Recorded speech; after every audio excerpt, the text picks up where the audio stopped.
Hi, my name is Becca and I'm studying a BSc in esports production. I'm working with Anul for this year's Amazon University Esports Varsity Finals. My role for this production is audio engineer and also observer 2 for League of Legends. The experience has been really enjoyable. I've had the ability to work with all different amazing talent throughout the week. Hi, my name is Rory Singer. I'm studying BSc Esports Production. I'm working with Anul for this year's Amazon Esports University Finals. My role for this production is replay operator. The experience has been informative, educational, and I've learned a lot which I'll be able to use on other productions. So far, I've amassed over 192 hours of esports broadcasts this year. I've recently worked on Echo's world first production out in Hamburg, Blizzard's AWC and MDI programs, and of course, Anul. Hi, my name is Morgan and I'm studying BSc Live and Technical Events. I'm working with Newell for this year's Amazon University Esports Varsity Finals. My role for this production is lighting and video engineer. The experience itself has been very interesting and very new compared to what I normally do. I'm working towards specialising as a lighting and video engineer for live production. So far, I've amassed roughly 30 hours in esports production this year. I have recently worked on Industry Week 2022 at Confetti as a lighting engineer. Hi, my name's Alex and I'm studying BSc Esports Production here at Confetti. My role for this production, I've been switching between a graphics operator and a technical director. So far the experience has been really good for consolidating all of the learning we've done here at Confetti and in my time working as a freelance on the side. So far this year I've worked on 55 unique esports productions since December, and that's thanks to the connections here at Confetti. Alongside my studies here at Confetti, I work as a freelance esports producer, and I've been really fortunate to have the opportunity to work on this year's Blast Spring qualifiers for 2022.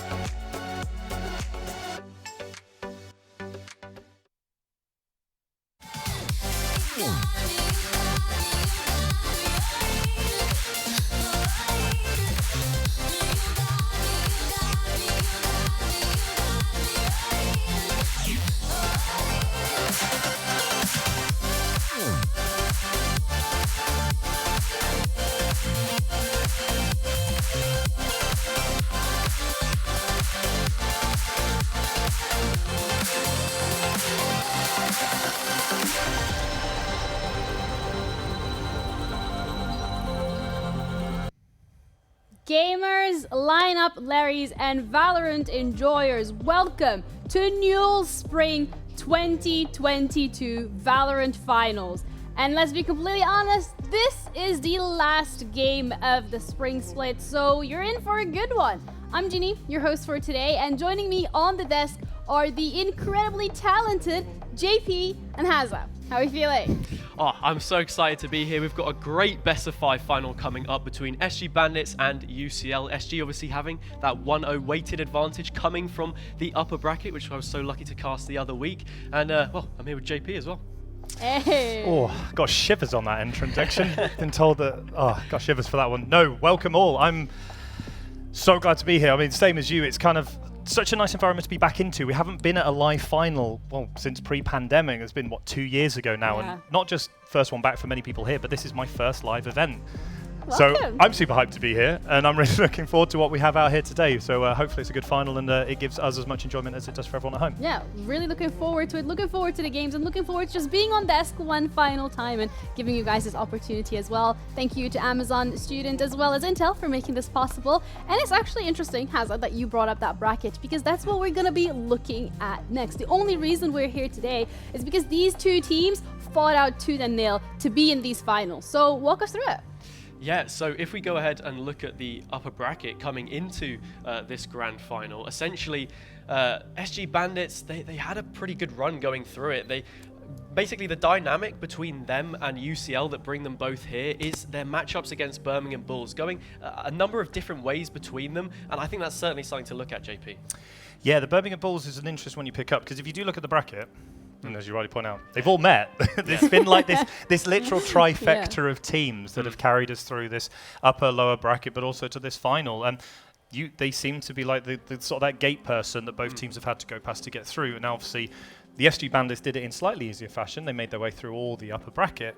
But then, as we have seen in the last couple of weeks, and I had the pleasure of casting it last week, we've also seen UCL go past that gate blocker and make their way through to this final versus the SG Bandits again, going through Birmingham Bulls, getting a bit of revenge, which was quite a nice story from that last round. Yeah, not quite the rematch that we've seen coming through in these finals in the last couple of days, but there is that one team, the common denominator between these two teams, UCL and SG Bandits, that kind of maybe gives us that ability to have a feel for how this game is most likely gonna be going. And as I mentioned it yourself, it's a weighted best of 5, so there's already 1 point on the board for SG Bandits right behind me. You guys can have a look at that. But let's talk about these rosters as well. What has allowed, and maybe who even has given SG Bandits this opportunity to just absolutely crush it? Noah will assist. I must encourage Noah will assist in this one because Noah knows all. Noah being the beautiful narwhal we have. But no, I mean, the key thing is both of these teams, we had a bit of a think about it beforehand. We kind of picked up on a couple of players that we would class as like your frag out players, the ones that you're really looking for to carry this game. Yeah. I'll obviously focus on the UCL team and then obviously hand over to Haz to have a look at the SG Bandits. But for me, the big player on this UCL team is obviously Rain. We saw last week they almost single-handedly dismantled Birmingham Bulls on split on their raise pick. So many times we'd see them double blast back onto A site, land on the raise box, and the Astra defending from Birmingham Bulls had just no idea what was happening around them, would be gone, and this player advantage completely opened up the site. So I think a big one's that, and I think this week especially it's going to be interesting to see how then that supporting cast comes up. Callan had a bit of a quiet one last week, so a nice big opportunity to really stand out, and then obviously Wall, that rock solid IGL on those smoke agents, hopefully will be enough to hold down this SG Bandits team. Yeah, when it comes to SG Bandits though, I feel like they have so many fraggers across the board, different players that can really bring a different dynamic to this team. Kazuto will just be a player who's a staple across the board, always picking into that chamber, and we know what kind of value chamber can bring to a composition alone. But if we're talking Rain levels of dominance, it has to be 4FN. Standout player, constantly picking into that jet, although we may see a Viper come through if we go to Breeze. Yeah, and talking about these games, talking about the players, even a little bit hinting at these agents, what are you expecting from both of these teams to come through strategy-wise? So you mentioned the chamber, we know that the tour de force coming in, but then again, we have JP mentioning the smokes coming through as well. That's going to cut out those lines of sight. So who are you expecting to be seeing coming through, and what strategies do you think SG specifically are going to be bringing to the table?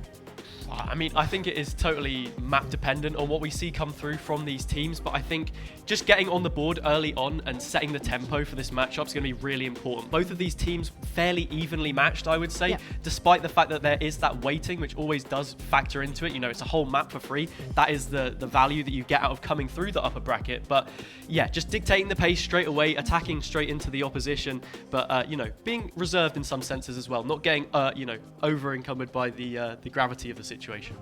Yeah, and do you think from the side of UCL specifically, there is one player that they kind of rely on too heavily? Do you think it's a more well-rounded roster coming through? And should we be concerned considering that there is 1 point already coming through for SG? So I think it's an interesting one to look at, and I think it very much resolves around the support cast of the UCL team. We've already seen what Rain can do. We know what the frag out potential of their key duelist is. So it's very much going to be, to me, is how the rest of them come up. So as I said last week, we had a couple of quiet games, or a couple of different maps for different players. So Chris was a bit quiet on one, and we had Callan, who was a bit quiet on the Scar on the other one. They had impact, but it never felt like clutch and stuff like that. So there's definitely the capacity within this UCL team to really step up and sort of go through these phases that we've seen before. You rightly pointed out that I did remember when we were backstage. All of these players have had pop-off performances. We've seen Callan absolutely destroy opponents throughout this tournament. This team is not one to be slept on, but I think it's going to be very much how much support does Rain get from the UCL team. A little bit more than, say, the support of what 4FN gets, because like you say, you've already noted that Kazuto is another one that can slot into that point, and I feel that the UCL team is lacking a second pure out-and-out fragger, but they all function really well of these more support roles, and I like the support of this UCL team a little bit more than the SG Bandits. And it's going to be interesting to see which of those falls out in the best. Yeah, and again, looking at these agents as well and just the play styles coming through, Haza, do you feel like there is a specific map that UCL would feel the most comfortable on, considering that the first map, it's going to have to be a slam dunk if they even want to stay in this competition? Yeah, I think the main hunting ground, the primary hunting ground for UCL would probably be Fracture. I think that JP would argue that. It's not something that I've seen too much from them, but it's one of those maps which is so niche in the way that you play it out. You have to try and get aggressive in certain areas on the defender's side, which really isn't naturally what you would expect from that kind of gameplay, right? It is. It's not something that's trained into your mind naturally, so it's a bit weird in some senses, but teams should have these set runs that they try and go for, try and force that aggression in other areas, whereas the attack, sometimes you have to wait with bated breath a little bit and, you know, let those players come to you instead. Yeah, and then looking at the bans coming through as well here, JP, any maps you think that should be immediately taken off the board, whether it's for UCL because they want to secure a lead, whether it's for SG because they feel like they have to take it off the map because they want to stay ahead? I think that Icebox probably stands across to me as the one map that neither of these teams want to go on to because the changes to it were so recent. Yeah. Within the playoffs bracket, there's only a certain number of teams. You may find that the number of available points to attack from go down. You haven't had enough scrim practice as well, but that's the one that I'd stand out as the one I wouldn't want to really be seeing for either of these teams. Okay, well, if we're going to be getting into map select, then it's going to be right about now. We'll actually be testing these theories and seeing if they're going to be coming through. The first map that we have is Ascent. Is this a bit of a shocker to you guys? For me, no. I very much like this map for many different purposes. Like, the key thing for me is it's a very stable map. Yeah. It's been out since, well, the beta finished, the beta dropped onto main servers, and Ascent appeared as that first new map. We've had it for almost the same lifespan as Valorant has existed. So for me, it's a very stable map. It has very clear points of attack. You go through mid, and you go through the main entry points. You have to try and fight. So I think the big thing for this is, and it probably does come back to your point about the chamber, and potentially the aggression on sort of the duelist, is who gets control of that mid area, who can block off the operators, and who can have the most impact on those operator picks. Yeah. Split's going to be coming through as well, and how are you feeling by that? I mean, going into Split here, I think this is also another map which sort of favors well for SG Bandits. This is their pick, but something that we spoke about a little bit is the amount of firepower that we're seeing from both teams. Yeah. We know that SG Bandits are capable and they have players that can really put up those numbers. The difference is going to be how much can Rain really do to offset that. The utility damage that they bring forward on a map like Split, and we saw it in that lower bracket final, is huge. If they're able to win out those mid battles, and it's so compact the way that it sets itself up, that puts them in a much better position to kick on and really, you know, go for the win here, because they are at a deficit. Also, coming out of Ascent as well, with it being such a 50-50 map, I feel, because people are so comfortable with it, this is really one that they need to try and pick up. Ooh, Fracture. This was the one I was hoping for. This is the map that UCL took Birmingham Bulls to in the last game. The biggest thing for me is Fracture, and the one word that stands out is chaos. Yes. Yeah. What I want to see is UCL completely chuck the cat amongst the pigeons and throw some absolute chaos into this final. Because I feel that if you just play a standard 5v5, with the firepower that SG Bandits are bringing, it's probably going to be too much. But chuck a little bit of chaos in. SG Bandits haven't played for 2 weeks. They've not been on a competitive game for 2 weeks. Might be a way to upset the balance, and it might be a way to get them out of this map. Do you think Breeze is going to be upsetting the balance here, or are you thinking that's a pretty standard pick?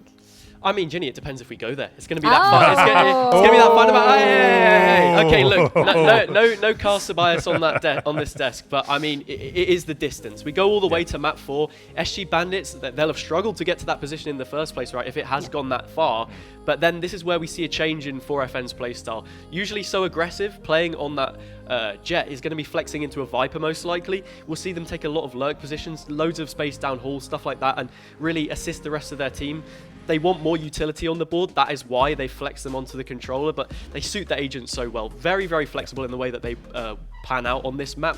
In particular, it's another open one, Ginny. Yeah. You look at Ascent, Fracture, Breeze. These are such open maps. Jet and Chamber are going to be getting a lot of action this evening. Yeah, and you spoke about that Chamber time and time again, and I want to focus on that first map specifically just because how incredibly important it is for UCL to win that so they can stay in for the long run. They'll be able to equalize the board. SG Bandits, they do have that weighted best of 5. They come through the upper bracket. They have that first game secured. So the Ascent pick coming through, how would you say UCL specifically is going to have to focus on that to just make sure that it's working out for them?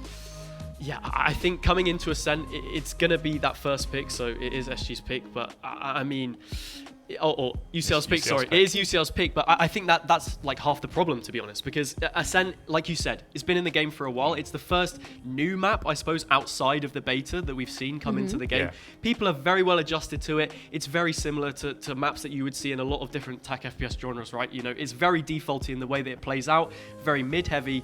Yeah, they're going to want to try and mix something up in this one, because if that is your pick coming into this, and then you somewhat put yourself at a disadvantage by losing out on that, if you're you know, not feeling so strong early on, it'll be really hard to recover from. So both of these teams need to be on their A game coming into this. Speaking of the A game, what exactly do you want to see from these teams on Ascent now that we're going to be going into that map, and SG, they have the advantage a little, so they can kind of play around. They must believe in Noah. Oh. We must believe in Noah. He knows all.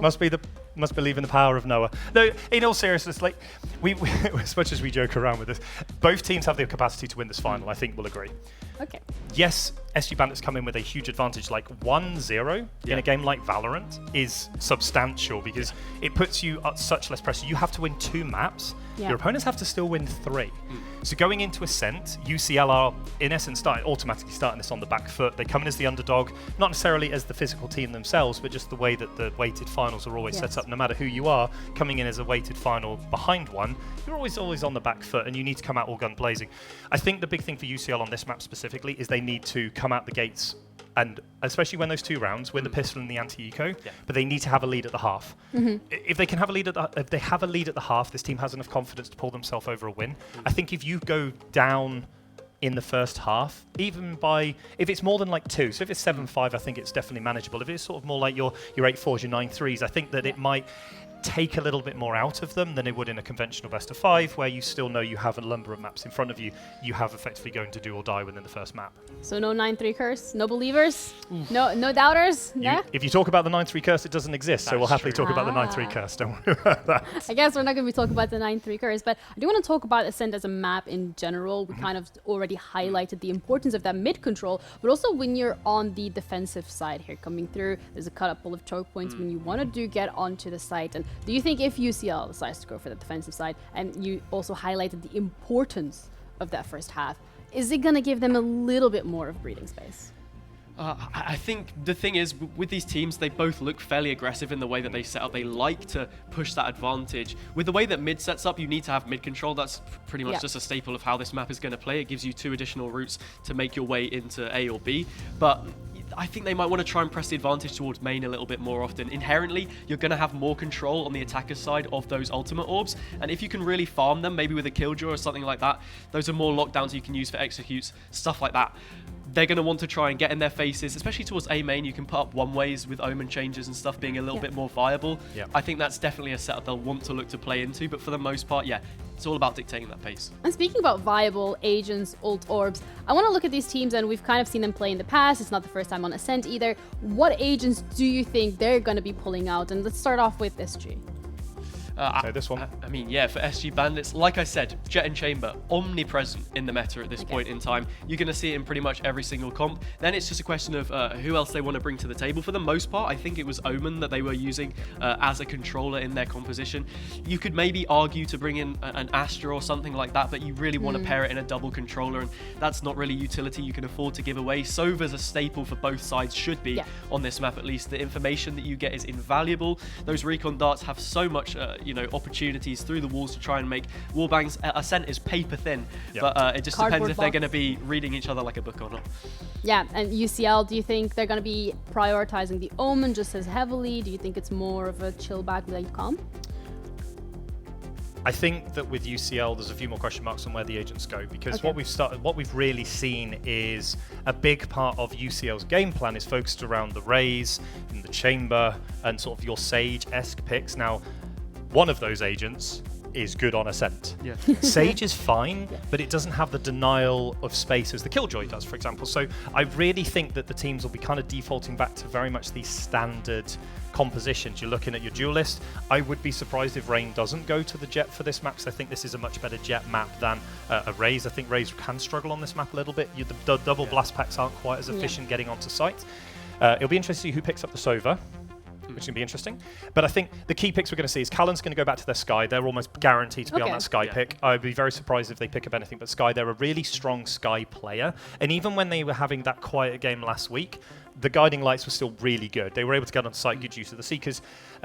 I'd like to see Chris go on to kind of that, again, mainly the Sentinel player go on to the Killjoy, because I think, as you pointed out, the Lockdown ultimate being only 6 ult points is really easy to access on Ascent when both orbs are much more attacker benefited, and then Wall will be going to the Omen. Wall is just a great Omen player, I think, and that's where I hope they go with it. Yeah, so I also think that, you know, as a map, it's so choke heavy. That's also why Killjoy thrives, because you can just put so much utility in those chokes. Yeah, and you both kind of mentioned that Omen, and we know there's a couple of recent changes that have been made to this agent specifically. And when you're looking at Ascent as a whole, I think the KO, again, also one of those agents that, you know, teams like to play. Not sure about these UCL and SG Bandits coming in, but going back to that Omen, however, is the fact that the changes have been made. So now people are feeling much more comfortable playing him a bit more aggressively. Is that what you're expecting to be seeing from the team today? Or do you think they'll stay more with the one-ways, a bit more laid back, paranoia to let the jet push out instead?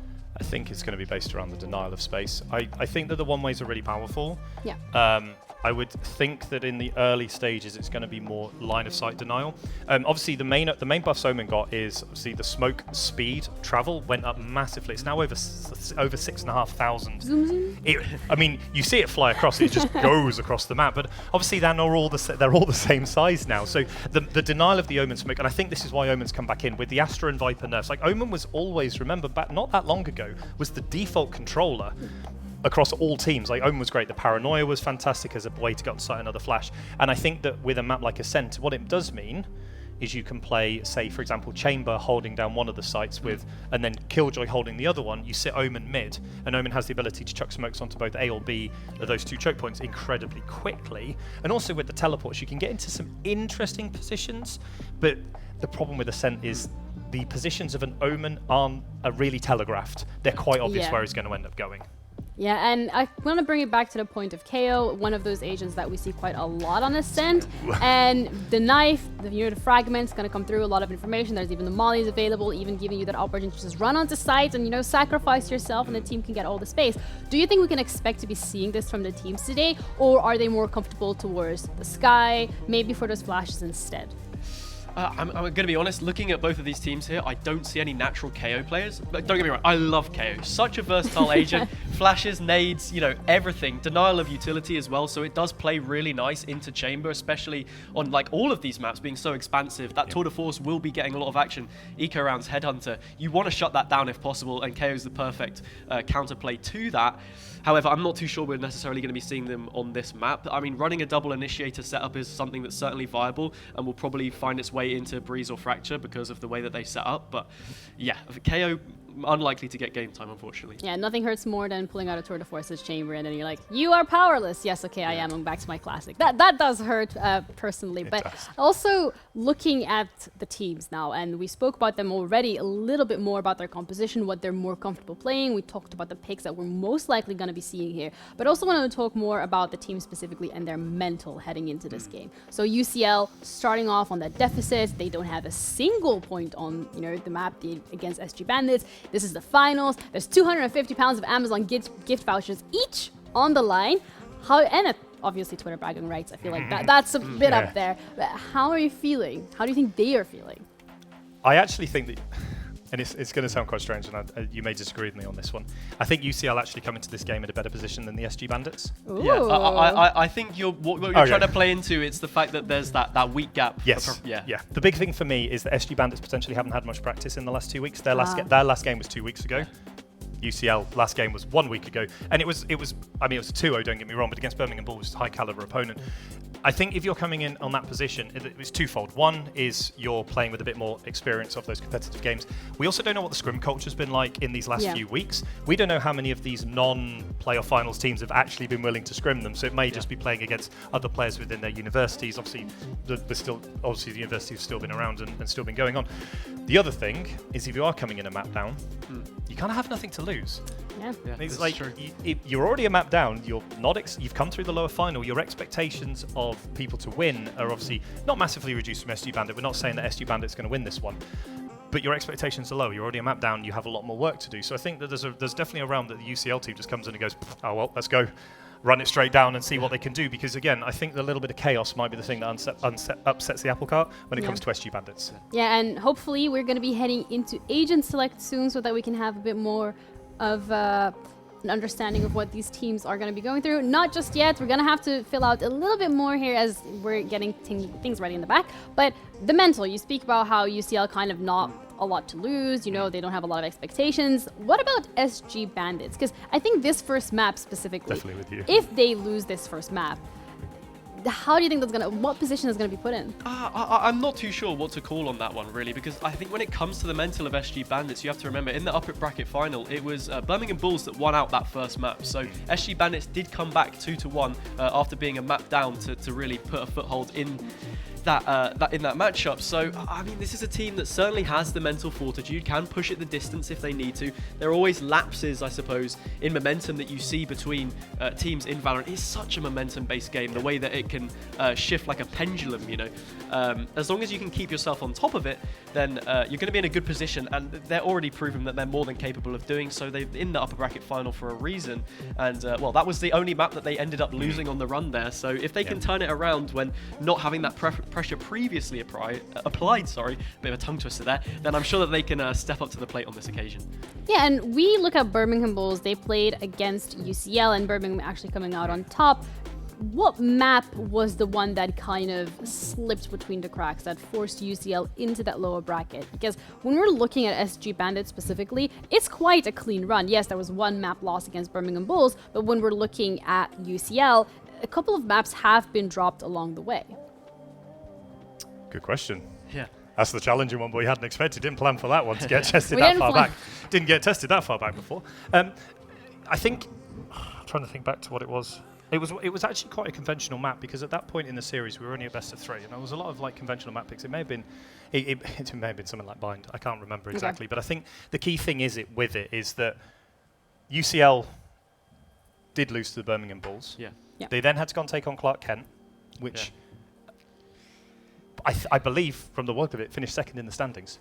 Yeah, I mean, Clark Kent is a difficult game. They made it to the summer finals, I believe it was, of NUL last year. Yeah. So they're a capable side in their own right. I mean, that lower bracket can really be a struggle. Imperial in there as well. All of these, you know, London-based sides. I have to say, it's a curse. you know, when we were looking at NUL in years prior, it was a mix of things. It was Warwick, UEA, but I feel like there's almost a new culture of these London teams now, which are really, you know, getting into it, getting gritty with it, and making it to these finals and having some real success. And actually, I think that's a really interesting one that we can pick up on, and I'm sure you found it as well, because obviously, Joe, you've been casting some of these with us as well throughout the split. If you look at this bracket as a whole, think about 1 year ago. Yeah. How many of these teams existed in this bracket?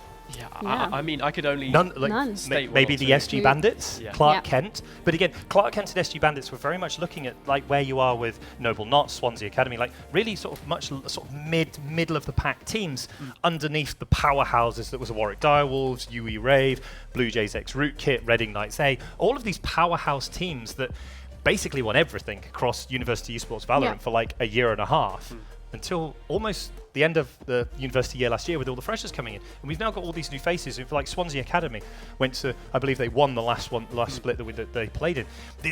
It feels very much that these last couple of splits have been this whole sort of changing of the guard, I guess is the best way to call it, the best way to sort of put it across. That we're now looking at these new teams coming in. So we stand here having watched these. We don't really know, like in terms of, none of these have a great glorious back history for us to really draw upon. They're quite new faces. So for either of these teams that do win it, it's going to be a big stepping stone forward to hopefully then set up a similar dynasty to what the Blue Jays, X Rootkit, etc. had at that point. And I think if you're UCL, you're looking to dust off that loss to the Birmingham Bulls and try and carry on through those games. Yeah, and in general, Valorant has been around for about 2 years now, so a lot of these teams are still trying to figure out the nitty-gritty of things and how they want to move forward. I think one of the things that we do see a lot in university esports is once the members of a team graduate, it's like kind of all like just left behind, and maybe, you know, the players are sometimes we see, like for the likes of, for example, Warwick, they do have something in place to kind of push the players forward, give them a little bit of, this is what we did, this is what worked for us. But a lot of the times that isn't fully the case. So I think, again, we can expect this bracket to look completely different next year as people graduate and move on to different things. And I think, again, that's the beauty, but also the scary thing about esports, right? You don't really know what to expect. You don't really know who you're going to be seeing time and time again. And these teams so far have really proven themselves. They deserve to be here today. Otherwise, they wouldn't have won. But again, just their performance so far in general. And you said it perfectly. Last year, the teams weren't even on the scoreboard. They weren't even on the bracket. It wasn't even possible. So has this season really met your expectations? Expectations.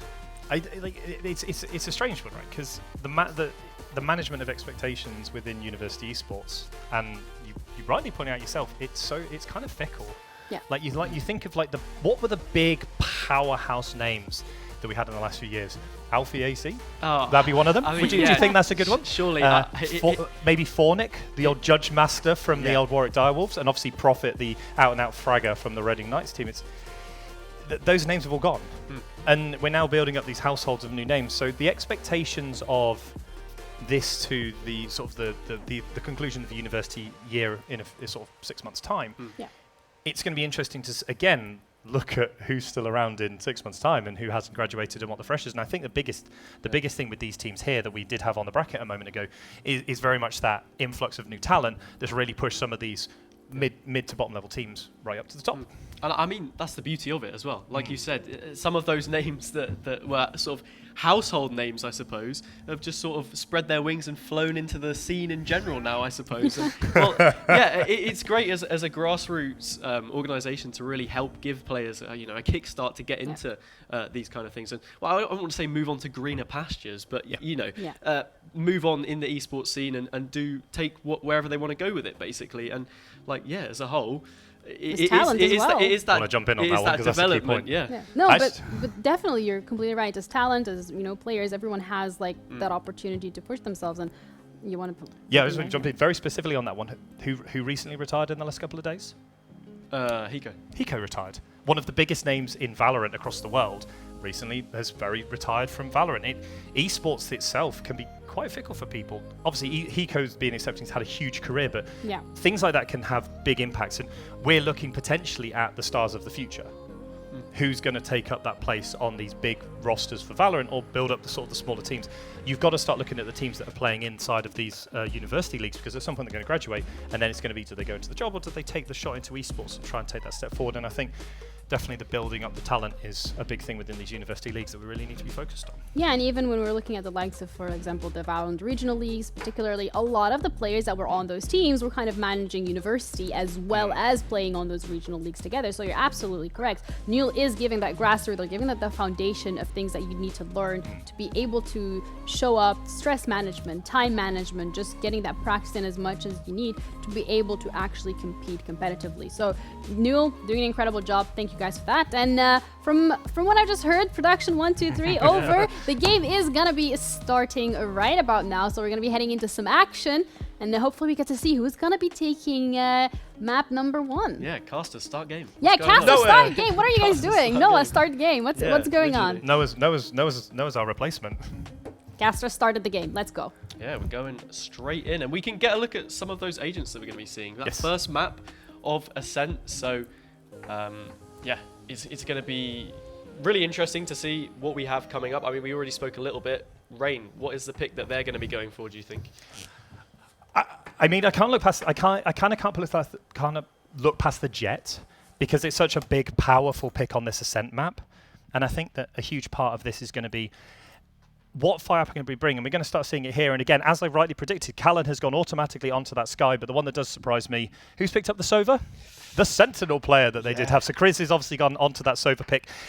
Wild's going to be an interesting one. I'd be surprised if they lock in the Astra. C499 deciding that Chamber isn't the way they want to go, which is an interesting one because there is a Chamber obviously on the other side. So I like this one. I like the hover of the Jet for Rain, but I'm going to be interested to see what they have on the other side. Yeah, I mean, if you look on the other side, actually, 4FN is hovering the KO. That's a Brimstone! Nako is sort of teasing it back and forth. I don't know if this is just them messing around, but I would most likely think 4FN will be going with the Jet here, and Kazuto will most likely play that chamber because there is no Sentinel there otherwise. This is something I find so interesting about the comp. They don't want to try and play into, you know, a Killjoy or a Cypher, for example. They are trying to play into these agents. We're seeing Neon, other things thrown around. Yoru. This is just a troll at this point. I think we pretty much know what's going to be going on. Deviates, the controller player. I don't think we've spoken about them too much at all. No. And Wal on the opposite side, picking the Brimstone, and then the Omen. Omen, we said a bit about them in the pre-show. Something we maybe didn't address so much is that maneuverability. The teleport now is faster than it used to be. Yeah. And from the shadows as well, for those rotates, there are some sort of wild and wacky plays that you can try and make with that. So coming into this first round, looking at these two comps, they are vastly different. The only real things that tie them together is going to be that Sova and Jet pick, but I think we expected to see that coming in. Yeah, as you say, Rain going on to that Jet pick, big one. C499 picking up the Killjoy, which does matter in this matchup, especially on this defense. Killjoy obviously offers less on the attack than a Chamber does in comparison, but definitely on the attack, I think that C499 playing on this Killjoy is going to be very much a linchpin of that defense. So I'm going to be really interested to see what happens. But again, so SG Bandits coming into this game, one to the good, with denoted by that little white dot that is on their side of the map. Interestingly enough, they've decided to... Here's what... Actually, before I do go much further, and I do have a question for you. Did you expect to see them choose to go on the defense because it was a UCL Team S map?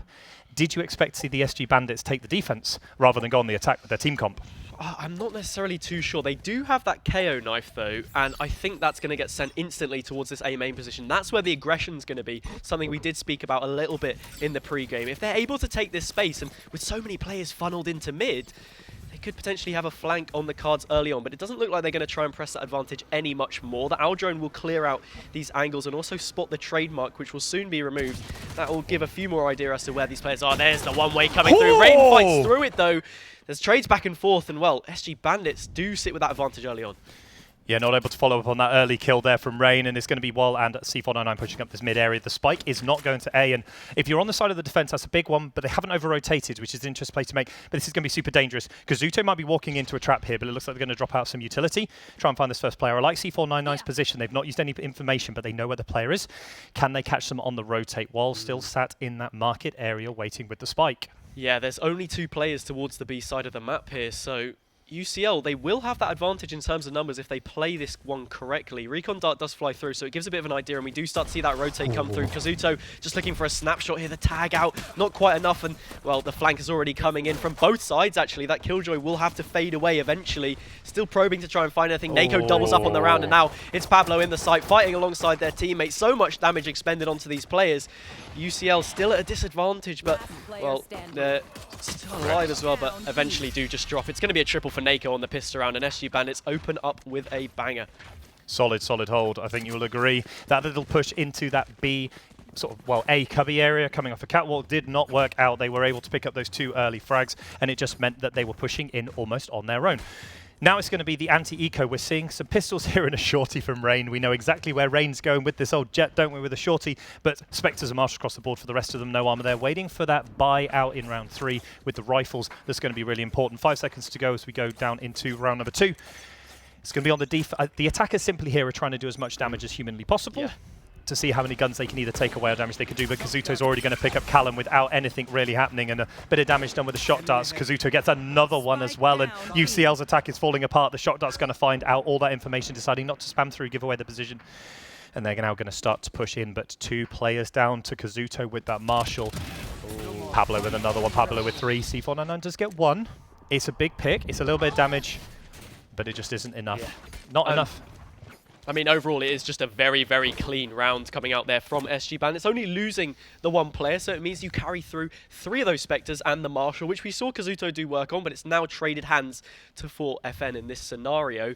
I think that's just really important. SG Bandits, they draw first blood in this series, already having that weighted map advantage. If they can gain some momentum off the back of this and maybe just chip anything into what UCL bring forward with 5 Vandals, as we very much expect, then that'll be good to see. Right now, though, I have to question UCL's setup on the attack. I want to know how they're going to try and work this round, because we haven't seen too much from them so far. It's only the pistol round to go off, but they will start out by taking some mid control.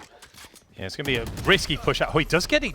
They do get a tag onto a little bit of damage, just a body shot, maybe removing some of the armor and a bit of the health. But they are going to try and make this push in. They drop down that Sky Smoke really early. And the interesting decision from the SG Bandits, and again, something that people don't necessarily do in solo queue, but we really should be doing more of, is stacking sites on these eco-ish rounds, where you have weapon disadvantage. You want to be pushing up as much as possible. This is going to be a 1v1 that's going to be interesting. What happens? Nako is only on a Ghost, I believe. They do have a Spectre, but they're going to walk away. They're not sure if anyone's here, so it's going to be a 1v1. Who's going to win this one? Ooh. Oh, Nako wins it with the Spectre getting the headshots in there. That's not what you expect to do, but again, short-range Spectres are hugely powerful. They are going to give some information as they go up. Kazuto's going to be seen. The Guiding Light's going to go out. They're going to try and push through. He's going to try and find the Omen. That's a nice early pickup for Chris. Nice and easy. That's now a lot of points going into it. C499 picks up Kazuto. Player advantage to UCLS as the SG Bandits try and get a foothold back into this map, but they've been completely forced out. Look at where they are. They're in their spawn. Yeah, this is such a weird pathing that we're seeing coming out from UCL, but it pans out for them. Chris finds another one, takes the head off of the mirror pick of Pablo.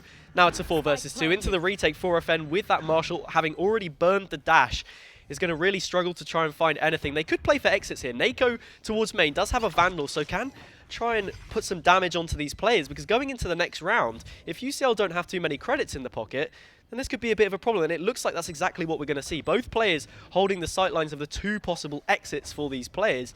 They're just going to run the clock down, JP. Yeah, and I think at this point, if you're on the side of SG Bandits, you're going to accept 1 Vandal, because what does a Vandal mean? It means that you can buy for someone else, and as we're going to see the Recon Dart go out here, they're going to use the Overwatch now. They're trying to find their way out of sight. They need to know where these players are so they can push out. 4FN's going to go forward. And the frag grenade is going to hold them in position. How much damage they do? Flash might go over the top. See how many exit frags they can get. The flash is so good from Nako. Oh, and he gets the triple as well for his troubles. Lots of money going into their back pockets. Yeah, and it's just C499 to look around and see it slip through their hands. Their comrades laying wasted on the ground as Nako finds a huge triple. And the damage that brings to the economy means it's only going to be, well, I was going to say the 3 rifles in the form of Vandals and Phantoms, but they have got it up to 4. And now we've got a Bulldog in the mix as well. But on the flip side, SG Bandits looking good for money. They've even flexed in that Operator onto 4FM. We said that the differential between using these snipers on Kazuto with the Tour de Force and 4FN on that Operator could really be a difference maker in these sides. And getting that early on the defenders, only round 4 here with it already in their hands. Great potential. Yeah, and look at 4FN playing so aggressively forward with that Operator. This is not... Oh, the Guiding Light does go out perfect timing, but they're going to put a Cloudburst out there to try and get away, and it's going to be C499 taking on the 1v1. That is an Operator shot going to ring out, so they know there is an op in effect now, which if you're on the side of the UCL does give you a lot of information, but a lot of damage has been done to both. Jet down to blinking health bars. Yeah, and it looks like Chris is going to use this drone straight away, and well, while that is a good pick, not going to get the ping either. And once this Trailblazer is then gone as well, as both Hunter's Furies get traded there, Nako capitalizes off of this short play, deviates with a triple, mows them down. Not deviating from the game plan whatsoever, it's just as simple as winning, and this is looking like a 3rd round for SG Bandits. Kazuto, with one from the top rope there, jumps down from heaven, and that is going to be a flawless round on the board. Very nicely done, weapons kept, and well, UCL, they've got to try and find anything from around now where funds are certainly not in their favor. You know how to break someone's heart? That's the way you do it. DVA just stands there and just goes, okay, come on then, friends. Stands there, takes their ground. Down to 5 HP, no armor, but it doesn't matter. They take a triple, and it does mean that 3 now go on the board for the SG Bandits. 2 lead at this point is not a lot, but it's the fact that 4FM was never taken down and still has this Operator. It's going to be interesting to see how they push in. And they don't. That's the answer. Jet v Jet, 4FN wins that one out as cool as you like. It's an Operator. I mean, you just click and shoot. That's as simple as it gets. Going to be a bit more aggression now from UCL to try and match what they've seen in B main, but that isn't really any territory gained. They've had to back up after breaking the trademark. It will keep SG Bandits on high alert, but Nako's in position to maybe find something here. Oh, we'll here use comes that the 0 grenade, point to slow things down. I think that meant they wouldn't have been able to activate it. It doesn't matter anyway, because they will find the headshot. One way is through, but not quite capitalized off of from Deviates. While gets a shot in the dark there on that classic. Util to just try and slow them down, and well, the flanks come through already. Simple lineup. Kazuto gets a double. Another round on the board for the SG Bandits. Weapon advantage in full effect. Rifles versus pistols. You have to get up close, but Ascent doesn't necessarily allow you to get up that close. As we're going to see here, we're going to see Nako get that first kill. There's the player comes in. Not the greatest crosshair placement. Nice little spray transfer there, but they do manage to go through, which obviously means that you do get that kill. And yes, you're trading one mount, but it's not going to make a huge amount of impact in your money. Just look, if you look at the credits here for the side of SG Bandits, almost 4,000 plus credits for every single player versus 100. Yeah. And I mean, coming into this one here as well, this is a huge round for UCL. They need to try and find this, and well, it's going to be the same matchup we saw before. That operator now located, but it just means 4FN could play aggression. They're going to get a tag as well. Tagged on both sides, and the ults come through. I was just saying, there's a possibility of the null command to shut things down, but no! It's 4FN with a collat through the smoke. Kazuto will only add.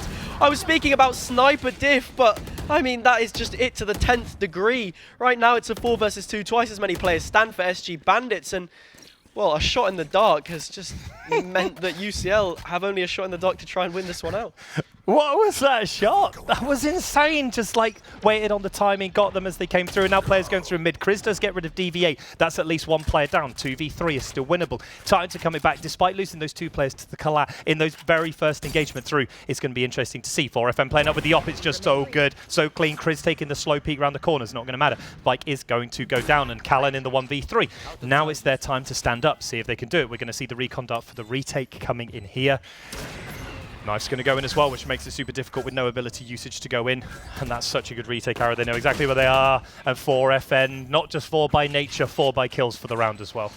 Huge quad from them. I mean, we're going to have to run it back and see that collab.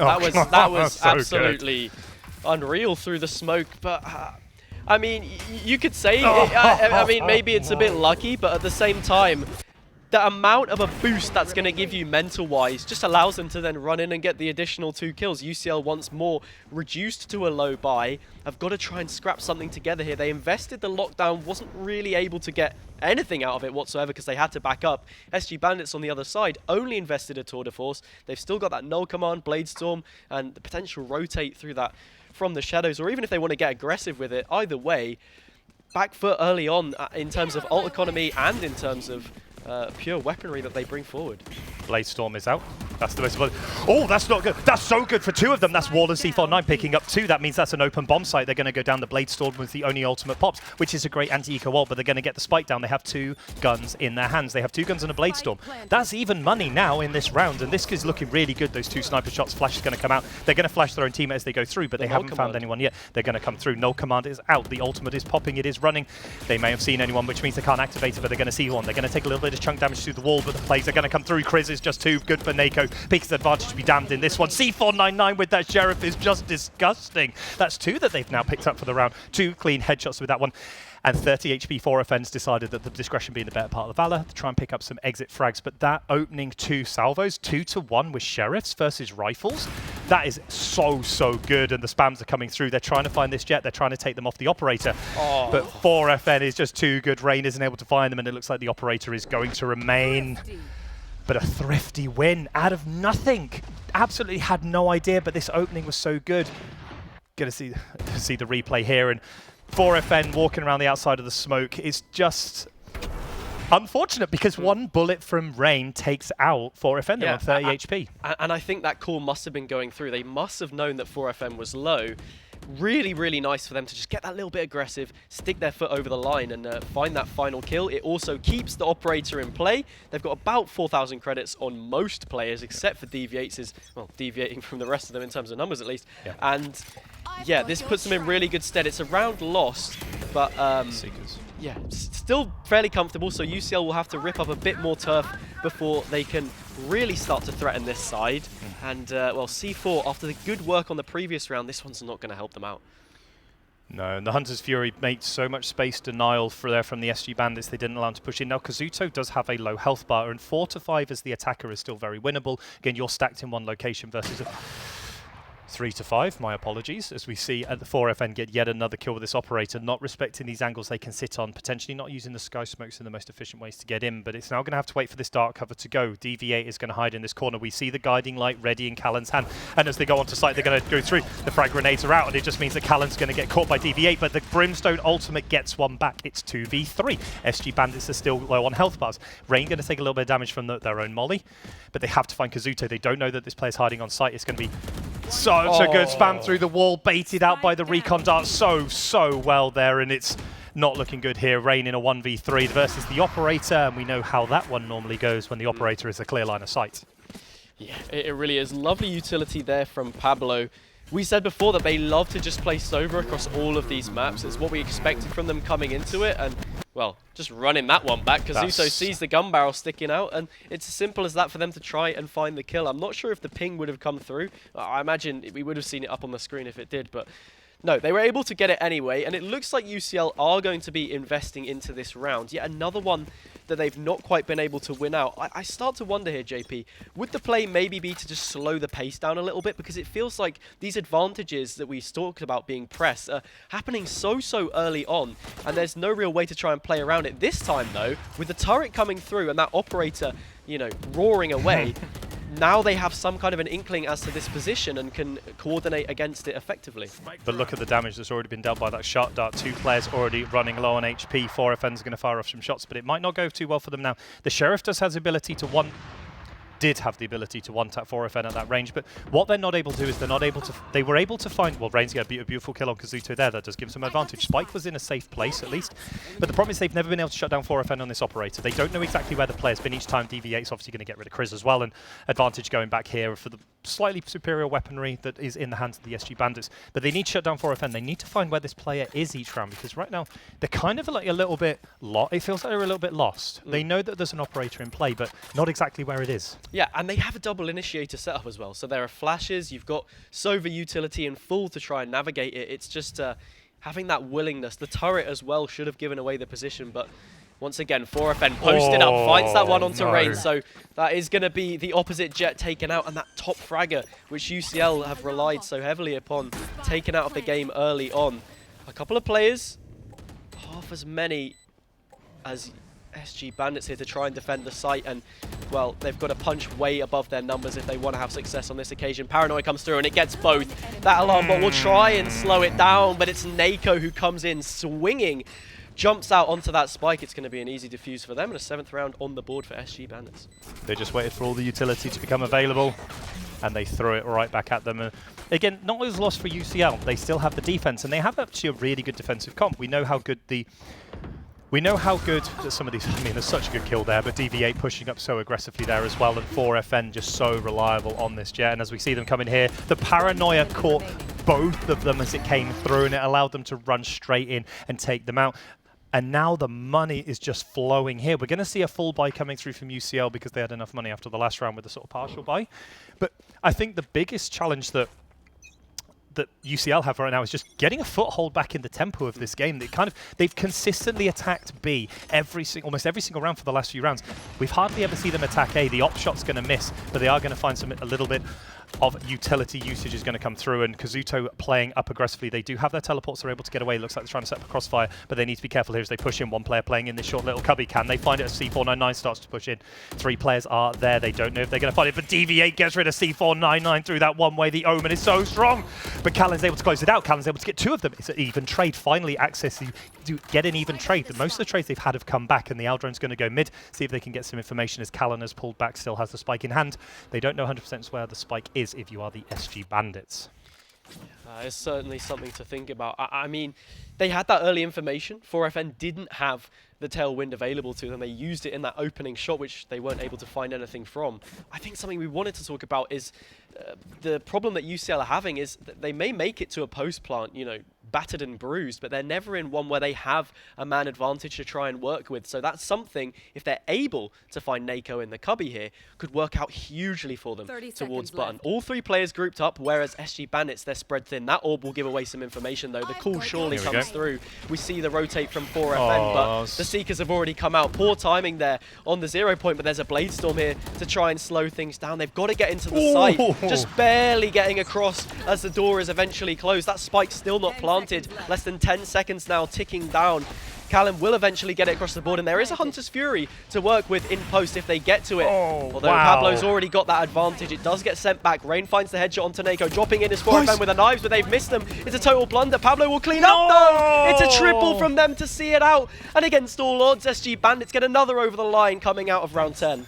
Oh, 4FN dropped in there, had no right to still be alive, but Wow, that was so good from Pablo to close out that round and get the 3K on the board. And going to see coming in here, Deviate and Kazuto picking up 2 for 2. Does give them at least an ability to play this one. Deviate getting the kill on wall is huge because it removes the smoke. There's no sky smokes for that retake and obviously no stim pack. An 8-2 on the board. Might be soon be 9-2. I mean, they definitely needed that refrag on Deviates as well. It brings it back to a 3 versus 3. If they're able to get out uncontested there, it's another round where they're sitting at a disadvantage. Yep. Unfortunate they're not able to isolate that fight onto Nako. By taking the orb, it made it a little bit difficult for them to really attack the site without having that instant pressure from 4FN. But now they've got to deal with the operator once again. Recon Dart comes through, position spotted out. They should surely know how to try and deal with this one. Rain coming up nearly gets caught out through the smoke, but it's actually Nako who's found a double. WAL will respond. But once again, less players standing for UCL, and SG Bandits keep pushing that advantage. Oh, that's clever from Rain. They didn't walk out the far side. They're going to take the 1v1, but it's not going to be a 1v1 when DVA is hidden in the corner. Wall's going to get DVA out of that one. 3v2. UCL is still in this one. 30 HP. Wall's going to get 3 now on the round, so 4FN is fallen down. It's a 2v2, and 1 up high is going to be so good. Kazuto is so 4K. Is this down for the ace? He's going for the ult. He's going to deny it out. Can he find the player as he comes through? He's going to get the ace! And Wall cleans house, 13 HP remaining and an ace on the round, the first one of the Glyve Grand Final, and it's picked up by no other player than Wall. What an ult decision to go there and predicted where the player was going to drop out. We've seen them do this time and time again. I mean, Wal is one of those clutch players who can get a multi-kill here and there, and only 13 points of health. Lovely orbital strike to just force him out into the site. I think there was space behind that top box on Heaven to maybe hide away in, but they wanted to try and get that fight early on for the trade, not try and chance the post plant. And while wins it out, the chancy old timer there from days gone by, still looking for that first title, has you know, done a great job to keep UCL in this. That was such a key round for them to pick up. They got the early trades on, and it was a full ace as well. That is so good. But here comes the lockdown. A Killjoy is going to have enough to put it down. There's no Hunter's Fury in response to stop this, and now they're going to have to play off of this one. It looks like it's going to be a free uncontested bomb site, 2 seconds, 1, and here goes the lockdown, and here comes the Hunter's Fury as well. They're throwing everything in the kitchen sink. It's the final. My God, Chris gets a triple! He has a triple through the wall with that ultimate. How many times do you see that in games? JP, that is an absolutely unbelievable set play. They know those players will be lurking towards the valence of that lockdown, and just like that, Chris places it perfectly, an inescapable angle, and collects 3. But look where they've all gone. They're all hidden on the stairs at the back, and we've got the 2 operators coming in a 2v5. How do you possibly retake with 2 operator players? But they're going to try and do it. Kazuto, the spam through the wall's going to do some damage. He can't get a shot on Chris. Chris is up, down by 4, looking for another ace on the round. Do they give it to them, or do they try and hide it down? It is the last round. It looks like they're going to try and give it to them, and it's denied by 4FN. But Rain closes out the round, an 8-4. 2 rounds back to back, and that's what they needed as they go into this next half. I mean, it's been a blockbuster of a grand final so far, JP. We said coming out of the half, what did we expect to see? Would the difference really be between a 7-5, a 6-6? You said they wanted to try and be even coming out of this. But with it obviously being UCL's pick as well, it's important that they pick this one up. They will now be going onto that slightly more favoured defender side. Looking at the amount of utility they bring forward as well, they have plenty of opportunities to shut things down, while on that Brimstone brings a lot of damage through the Incendiary and Orbital Strike. Obviously the Incendiary does the most damage out of all the mollies in the game, so there's plenty of stopping power to be had. This pistol round is pivotal though. If they lose both pistol rounds, that's already a 70% chance that SG Bandits pick it up, and looking at 9-4, that's one hell of a hill to climb. Yeah, it's going to be big here, as you say, as we now take a step back into the peace and tranquility that is the pistol and the Aniko round. Looks like the Aldron's going to go up. They're not going to see anyone in this mid area, but they're going to try and find some utility. They're going to probably find the bolt. They are going to throw in the in the suppression. That is going to go through. Rain hiding at the back. This could be a beautiful flank here as they come out. Are they going to push out behind? They're going to see both these players. They're going to get rid of Nako, but that's a huge amount of damage done onto the Jet. Look at the health bars as well. Chris is going to get rid of 2, and it's only Rain left. He's got hardly any HP. Rain is just so good. And speaking of winning pistol rounds, it's going to be a pistol round for UCL. Those classics clatter away, and they send SG Bandits straight back to the death screen, and well, Look at now they've got to this. try and find something out of this round. I mean, Rain damage. doesn't get the second kill there, but I mean, if you wanted any gun in that situation, it has to be a Frenzy, because you can just pump so much damage into that little window of opportunity that they've given themselves by pushing through that cloudburst there. It's these little spots of aggression that UCL need to find in places where they can really exploit the gap between the two teams. I think we've seen it on choice rounds. Yeah. Nearly 2 aces back to back. A nice little play like that to send them an advantage early on. They need to be trying to do things like this, and that's a perfect response coming into the second half. Yeah, and it was interesting that they had the patience to wait for it. They had the patience for the smoke to go around. So the Guardian Knight's going to go out and not find anyone. And now we're seeing Nako holding a pistol. It's going to be versus this Spectre here from Rain, and you have to feel that Rain's always going to win that advantage. But the smoke denial is good. This is what we were talking about. It's less of the one way, it's more of that denial of space, especially on a pistol round. Denial of space is so much more important because the pistol wants to be close, whereas if you're at range, it's always better. And I think that's the difference between Brimstone and Omen as a whole. Omen will play more into those one ways, but Brimstone, you are really looking, because you have such a long duration for those Sky Smokes, you're able to keep it down longer and not really play as a Sentinel, but just sort of have a good stronghold of certain areas of the map. That's why they're called a controller after all. No, space control is big. It looks like they're going to start to try this execute. 4FN pushing up through Catwalk. They're going to be met by 2 players, but out goes the dark cover. They are going to see 1 player, which is interesting. They're into the smoke, but they're not going to find anyone. The spams are coming through. It's looking good for here for the side of the defenders, but Paolo's going to get 1. Kazuto's going to get a second one, so that is some weapons handed over, which they didn't want to be giving, and it's starting to get expensive now, even though the darts are going to go through. Rain hiding on site. Chris gets another one, but Paolo using that weapon, but it just doesn't matter. But that's huge if you're on the side of SG Bandits. That's 3 players down in an anti-eco buy. That's exactly what you wanted if you wanted to try and pull ahead again. Yeah, I think Pablo as well in these clutch situations is that sort of player who has a scorched earth policy. As they're left in that 1vx situation, they're able to drag a few members down with them. It means that UCL, they have a very mixed buy here, actually. It's pretty much 4 different weapons that we see, 2 different shotguns, a couple Spectres, and a Sheriff, as it will just be the 3 Spectres instead. Rain not opting to go for that Judge. And yeah, they've got to try and exploit that advantage. We saw SG Bandits do it on their bonus round. Just trying to get into those close angles where the Spectre really comes into its element and close that gap in weaponry that we see between the rifles that are brought up now on the side of SG Bandits. Yeah, we're going to see the dueling owl drones here. They are going to find Chris hidden in the corner, but it doesn't really matter that they found Chris because there's no one particularly following up through mid to really do any of that denial. And now we're going to see the space trying to be denied by the 2 players. Rain's up super close, which could be really good, and it is. 4FN's going to fall down. That's 1 for Rain. That's a huge pickup there. They're also going to get some information mid. They're not going to find the pick. The Sky Smoke comes down to cover. The chamber teleport does go back, but SG Bandits have lost another player, and that's potentially a rifle now been given over to the side of the defenders that they didn't want to be giving. Yeah, it doesn't look like they're in an opportunity to contest it, but instead it's going to be SG Bandits just piling in towards this A side of the map. As I said, that incendiary will slow them down, so they have to hold for just a second, but yeah, there is space taken towards main. Chris finds a double with the Spectre on those close angles. Like we said, it can really burn through players. Pablo swings back, but UCL up 3-1 on the bonus round. There are players on the other side of the smoke eagerly anticipating Pablo to peek out and take this spike. We said about that scorched earth policy. They can take a couple with them if they want, but they're really going to have to isolate these fights. The longer they wait, those crossfires will soon be established. And you've got to find them 1 by 1. First gets spotted out into Callum, but so much damage already dealt. Rain cleans up. Thank you very much. A triple for them. And now only 1 round sits between the 2 sides. Yeah, and that's huge because, again, like we saw in the previous round, when you take out a few players, it breaks you by.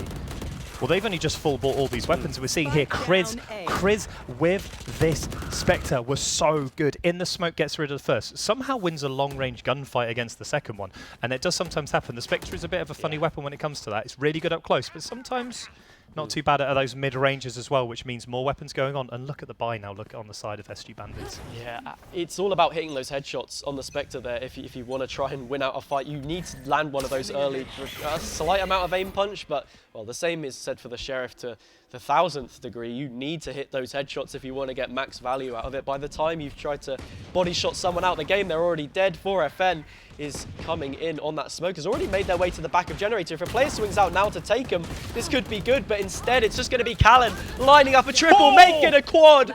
Only Kazuto stands from main, and, well, with that tag out, the Hunter's Fury, it's going to be like an injured fish swimming in shark-infested waters. That blood trail will be in the nose of Callan, who looks to maybe try and find it. Chris has actually shock darted them instead. That's total calamity. I think they might want to make up for their efforts and secure this kill, and they'll do certainly that. But as the score finds itself leveled at 8-8, that's just a little bit of a mild amount of tomfoolery for you watching at home. Look at Callan. Look at those. Did you see those flicks from Callan? They were always back onto the site, then they go back. And there's unfortunately no one coming in the site managed to find any of the headshots when they have those weapons. They were able to reallocate their crosshairs, get rid of that player, and then return back at a huge 4K before being denied the ace, stolen of the ace by their own teammate with a shock dart, which is brilliant. But it does, as you say, it brings us back to 8-8, and that's a huge score to be at when you're already behind. But now the rifles are going to come through here for the side of SG Bandits. I mean, we said the Sova on the other side likes to take players down with them, but I mean, Raina's, that's been taken very literally for UCL. Either way, it's 5 players now stacked up from SG Bandits. They've decided there needs to be a change in pace. It hasn't been working out for them, and it's a hard execute towards B. Look at the utility, 2 fresh tags onto these players. And Nako looks to capitalize, will get downed, but 4FN is on the scene. Manages to find Chris and, well, does a plenty of damage there from Kazuto back through the walls there. They will get that core stabilized, and a reposition outside of the range of those Seekers means that they might not be expected. Rain finds it either way through the side of the wall. It's back to a 4 versus 2, but for the first time this half, SG Bandits looking very strong. I mean, they threw everything and the kitchen sink at them just then with that play. But Callan's going to get 2. They are going to get shut down. It's a 1v1, but only 7 HP. Pablo is able to round the corner and does put 1 on the board, but that's expensive if you're side of SG Bandits. You lost 3 players to get rid of 2 very low play. That is expensive. But look at this. Callan comes in. The flash from the guiding light was huge, ginormous. Rain picking up 4FN, even though they lose the life, is huge. That was so good. And if you're looking at if you're on the side of it, look now. Look at the money. It's just not there, despite winning the round. I mean, we turned away for a fraction of a second. And it was a guillotine of trades in that site. And, well, it really, really heavily favors UCL there, because it means that they've come out swinging, and SG Bandits are on a bit of a mixed buy. Maybe not as much as UCL. Oh, but that dash doesn't quite connect. Rain is able to get out scot-free just about. The Bladestorm will put them in a dicey situation, but they've got a judge to fall back on in those close angles. Don't think anyone's going to be pushing them up just yet. That was nice from SG Bandits, though. A little bit more cutthroat, which is what we wanted to see. Deviates, chances it, pushes through the Incendiary, gets that fight against Val. Neither of them really taking any damage from that engagement, but there's support with them this time around. Nako in support. The dash comes through as the bait. Callan is there on the scene to try and shut things down. They've chained a couple of headshots, and now advantage sits with UCL. And the spike's down. They don't have access to the spikes. The spike's been lost. The Tour de Force is going to get rid of Chris. It's a 2v2. The Bladestorm is in place, but again, still don't have the spike. It is not in a good place to get to. Rain gets rid of DV8 at the long range as they're trying to drop the cloud smoke. And this is so not looking good here if you're Kazuto. Yes, the Tour de Force is a hugely powerful weapon and ability, but it only comes with a finite number of shots. 3 left in the tank, and Rain is waiting with that Bladestorm. They're wanting to find this player. They're going to try and peek out. They're going to go up high. They're not going to connect with it. C499 does secure it, though, getting through the door. That could have been... You were the same as me. Literally reacted the same way when everything missed. In that situation, Kazuto plays it fairly nicely. I think the turret almost baits out their position. They fake the plant, try to go for that more aggressive angle. C4 so nicely there to just clean house there for their teammate. Nice for them to be able to play off of each other. 9-9 once again. UCL, they have that response after SG Bandits looked to get back into this one and make an advantage for themselves after they lost so much at the beginning side of this half. They need some more wind in their sails, because right now it does seem to be all UCL, and they do look a little bit lost on this attacking side, needing to try and find some more life here. And it's going to start with map control. Right now, they've not got too much of it. A couple of players in towards main. 4FN once again dashes away. So that's utility that can't be used in the late round. But all of these players on both sides grouping up towards this side of the map. I think the one to note would probably be Pablo, who's away from the rest of them. But as the trades come through... DV8? We're just questioning whether we're going to see an execute here or not. And actually, no, the players back up. They were posturing towards A, but the hit is destined elsewhere. This is scary though, because look who's waiting on that B site currently is a Killjoy with full utility available to them. The broken buy from SG Bandits was not the same for UCL Team S. Nano Swarms and the bot in place. And even though it's one person versus 4, with all that utility, it literally doesn't matter. You can hold someone back forever, and they're going to use both of the Nanoswarm grenades. It saves so much time. You can't even push into it, and it allows these rotations to come through. 30 seconds to go, and the spams are going to come through. C499 is so good in that close angle, and the classic's not going to matter. Chris picks it up. Really nice there. It looks like we're queuing up the next replay to come through. I mean, they may be called C499, but they might as well be called C418, because that is music to my ears. The way that they played that one out, I mean, it buys so much time for their team. It means they're in a situation where the rotates already come through. Deviates, hits a very nice shot there, but once again, C499 gets a nice double spray. They have the support from Wild to get those smokes in. Chris chips in as well.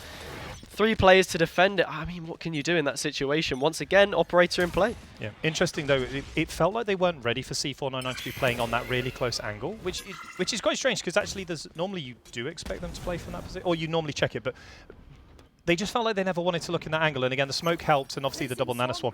But it's interesting that they've put C499 on this operator. They are a chamber player on most other maps, so it is a weapon that they're used to playing with, but it looks like they're not going to have any effect this time. They're going to push towards this mid and A area. So you have to be careful here, Wall. You don't want to be pushing in and taking too much of a fight. Well then, they managed to get out. Rain pushed up already. They're not going to... Rain does find Pablo. That's a really big angle. Yes, they're down to 30 HP, but it is a player down that they can try and get through. They have Cullen if they need it as well. They have a heal with the Sky that the enemy doesn't have. The Guiding Light's going to take a bit of pressure off of them as well.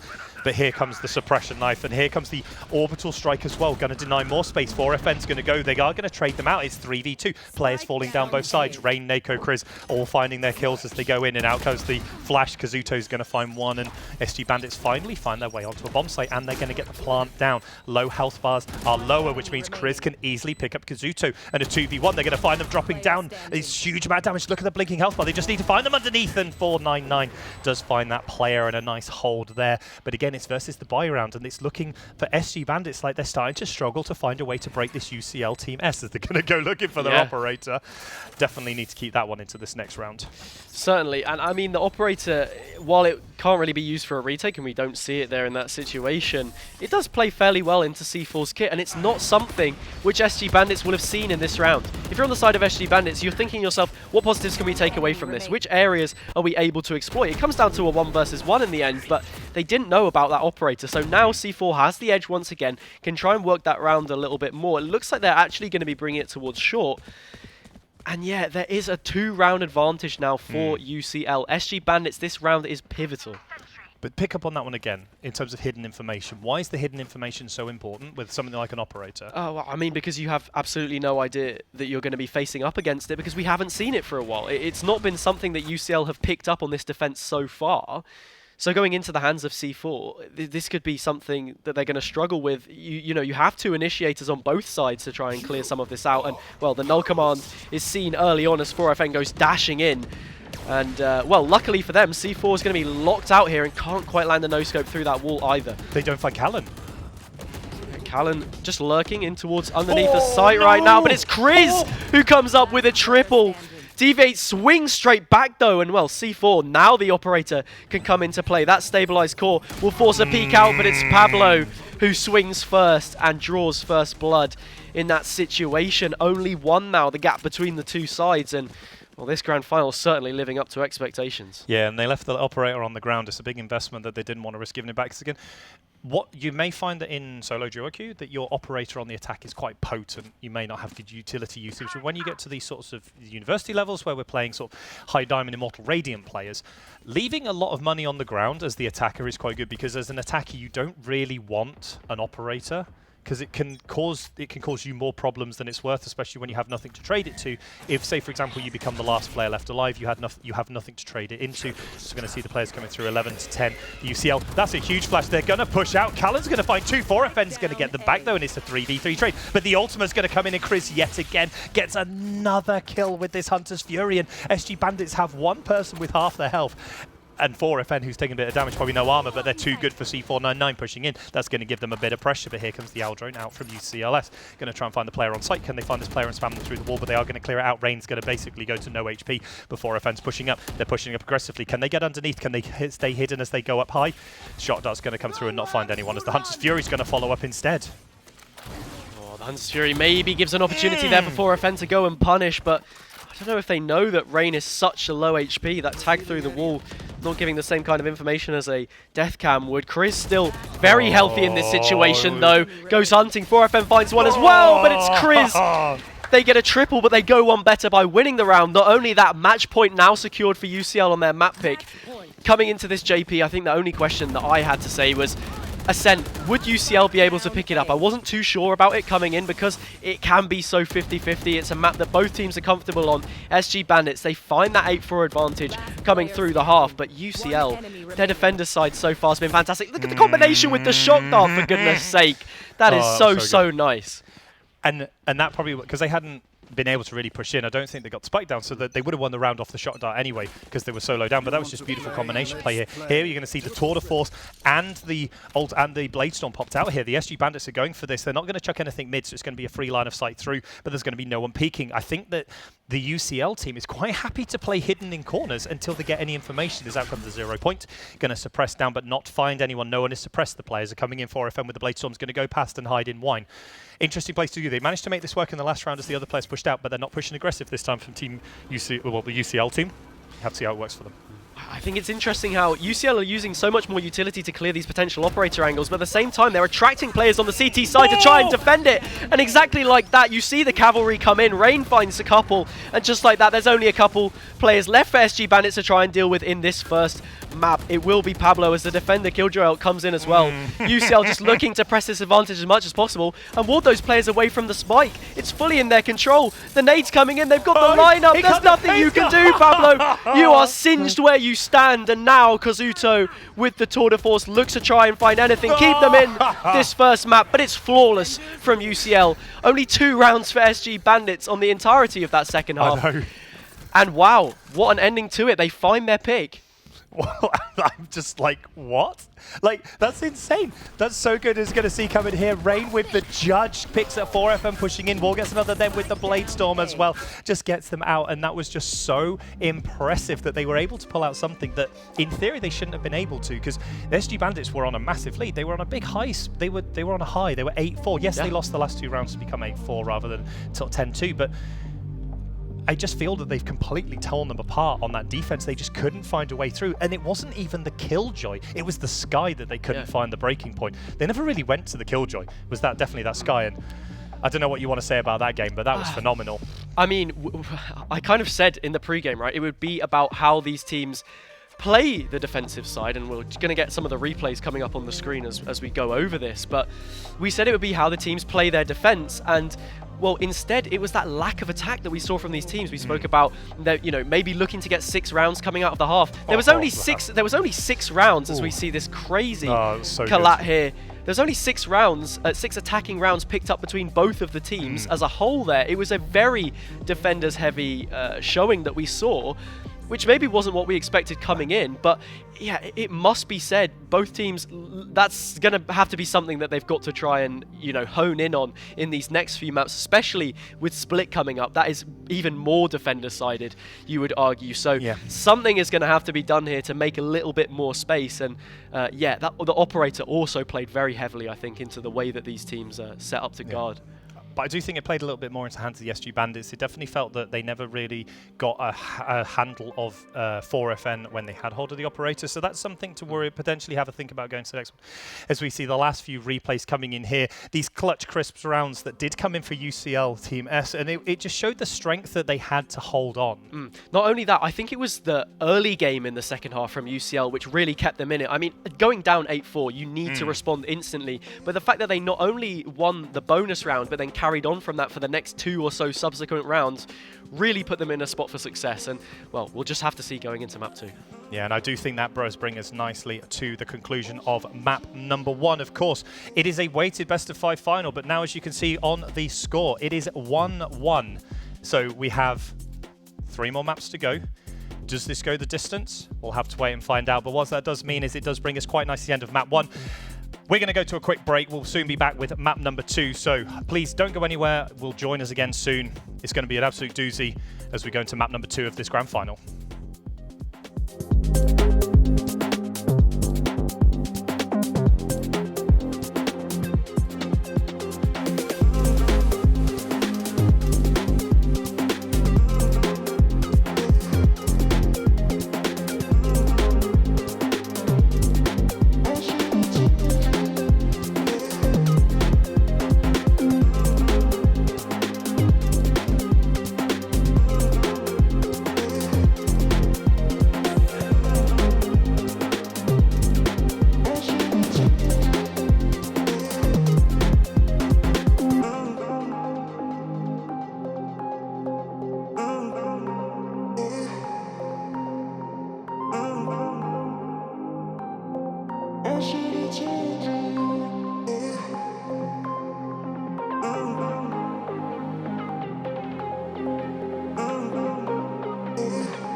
Hi, my name is Becca and I'm studying a BSc in esports production. I'm working with Anil for this year's Amazon University Esports Varsity Finals. My role for this production is audio engineer and also observer 2 for League of Legends. The experience has been really enjoyable. I've had the ability to work with all different amazing talent throughout the week. Hi, my name is Rory Singer. I'm studying BSc Esports Production. I'm working with Anil for this year's Amazon Esports University Finals. My role for this production is replay operator. The experience has been informative, educational, and I've learned a lot which I'll be able to use on other productions. So far, I've amassed over 192 hours of esports broadcast this year.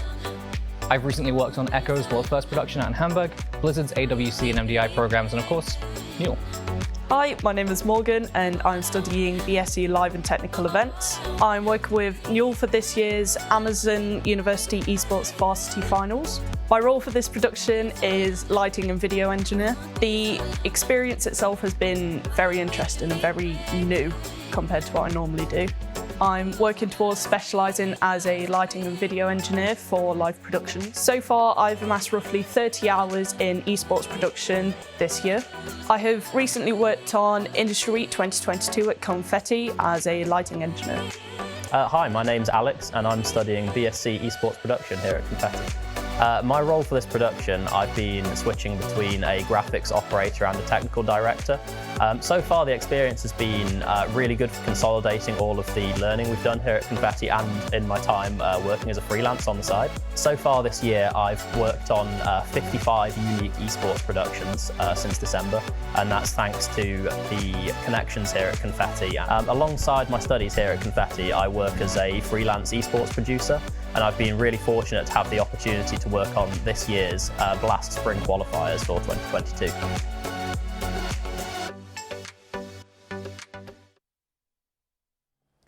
Welcome back, everyone. We just saw an incredible performance from both of these teams. It was a tug of war, but UCL coming out ahead on their map pick. That means that the scoreboard right now is equalized. We got 1-1 for both of these teams coming through, and UCL looking a little shaky at the start, but once, we flipped the script, they just came out swinging. Yeah, they certainly did. And I mean, that was always going to be the kicker, this map, whether SG Bandits capitalize off of that early momentum, having already brought that one map advantage into this from the upper bracket final. But no, UCL quash it. They win out their map pick most importantly. And now we go to split. This is going to be a bit of a different one. We said about how important mid could be and, all of those things. But the most important part is that, well, SG Bandits didn't win out that first one, and it's not just going to be that sort of clean sweep. Yeah. And the clean sweep is what we were expecting. But I want to talk about the KO. What we were expecting, what we thought was that we're gonna go over here. What do you mean? Yeah. The clean sweep is what Ginny was expecting, considering it was an upper bracket coming through. There was even, that one map advantage. But I also want to talk about the agents that we saw last game. So we saw the KO actually starting off really well. The operators on that defensive side did so much work. A lot of clutch plays coming through as well from both of these teams. But what did UCL just do so correctly that has allowed them to take the win? Callan. Yeah.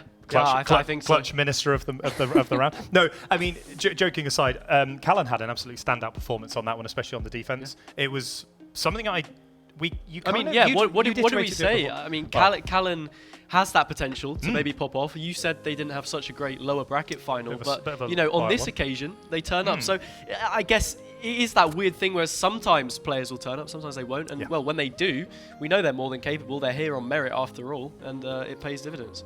I must say that Rain remembered where the crosshair placement went as well.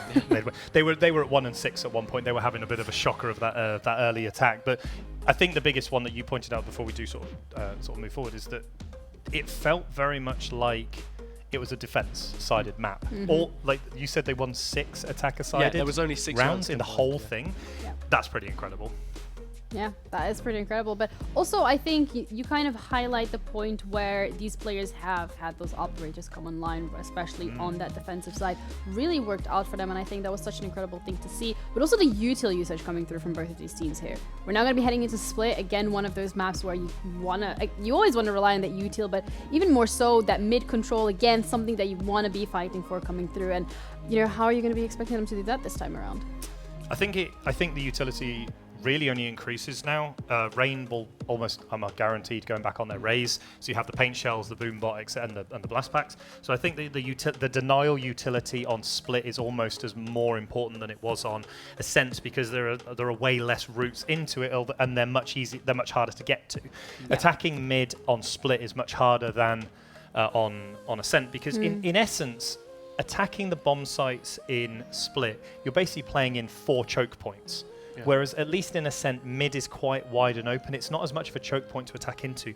Whereas something like Raze has so many angles to put paint shells in that can really make it hard for the attackers. Yeah. And I think as well, like you said, Raze, but on the side of SG Bandits, Pablo, who's usually on that Sova, will probably flex over onto a Sage on this one to try and lock down that mid. Likewise, Nako more likely than 4FN to drop into a Raze on this one. They'll probably keep that operator in play, and then Kazuto, just being that staple, will probably stick to the chamber. So there are different ways they can try and lock things down with this utility, but it just depends whether UCL are going to bring in a Sage for mid or not, or whether it's something they sort of want to gloss over, because it's not necessary. People will just put the wall in because it's just a very easy way to try and do that, but we'll have to see. Yeah, we're going to be heading into games, so we're going to be figuring out right away what we're going to be watching, what we're going to be dealing with in terms of agents and even strategies. And Sky, the Raze, is this expected? It's as though we knew what it's as though we know what we're talking about sometimes. Well. So as you rightly pointed out, we're seeing Chris going back onto their Sage, which you kind of picked up before as a massive Sage main, especially in the notes that we had. C499, the chamber of choice.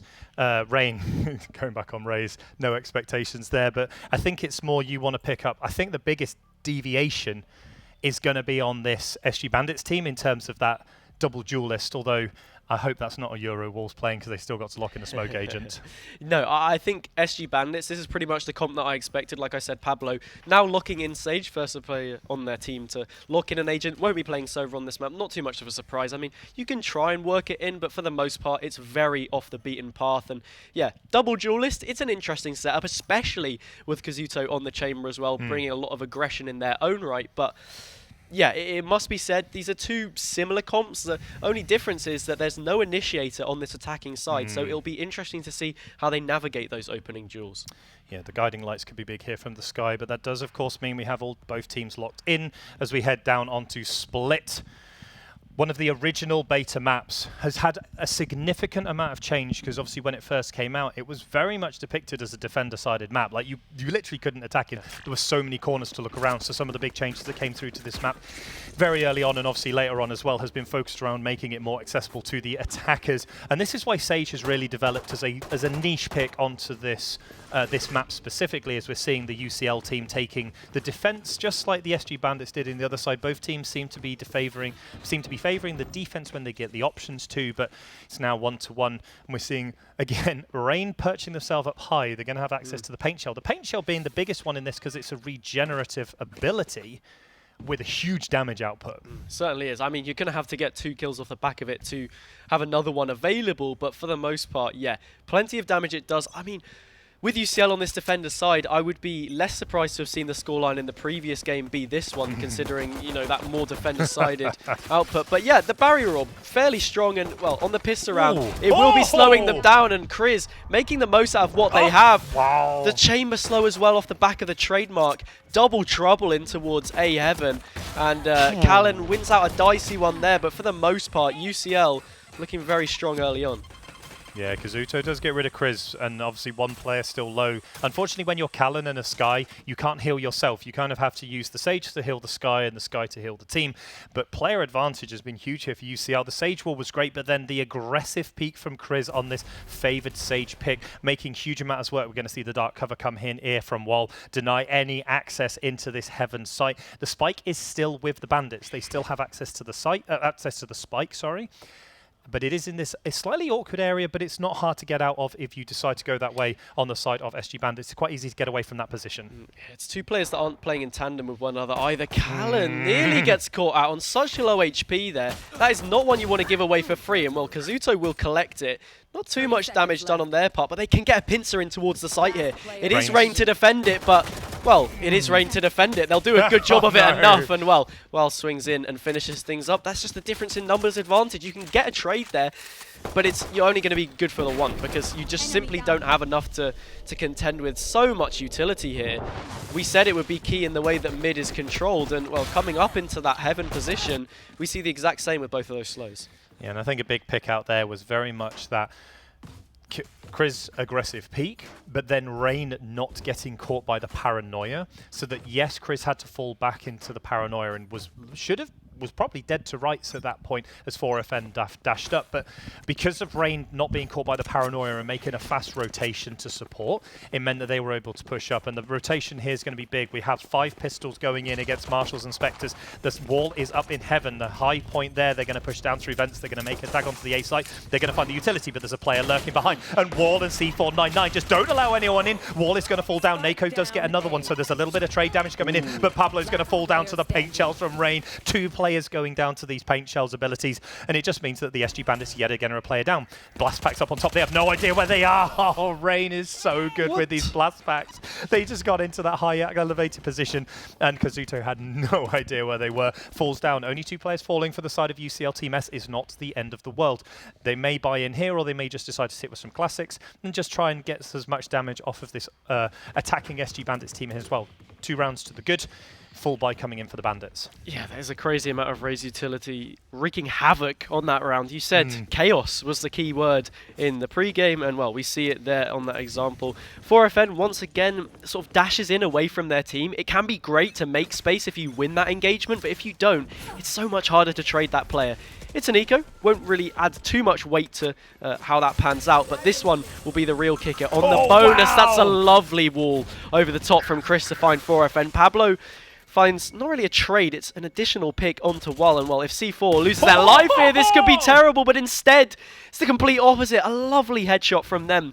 Crisp as you like, sends that advantage back to UCL on the defender side, and SG, they've got to go chasing to try and find a kill or 2 here to make some space for themselves. Yeah, as you see, the heals come in here as well, and the players are going to start to walk back down sewers, move towards the A area. Fortunately, they do have control of the spike. They haven't yet done, and look at this aggressive position that's been made by Kazuto.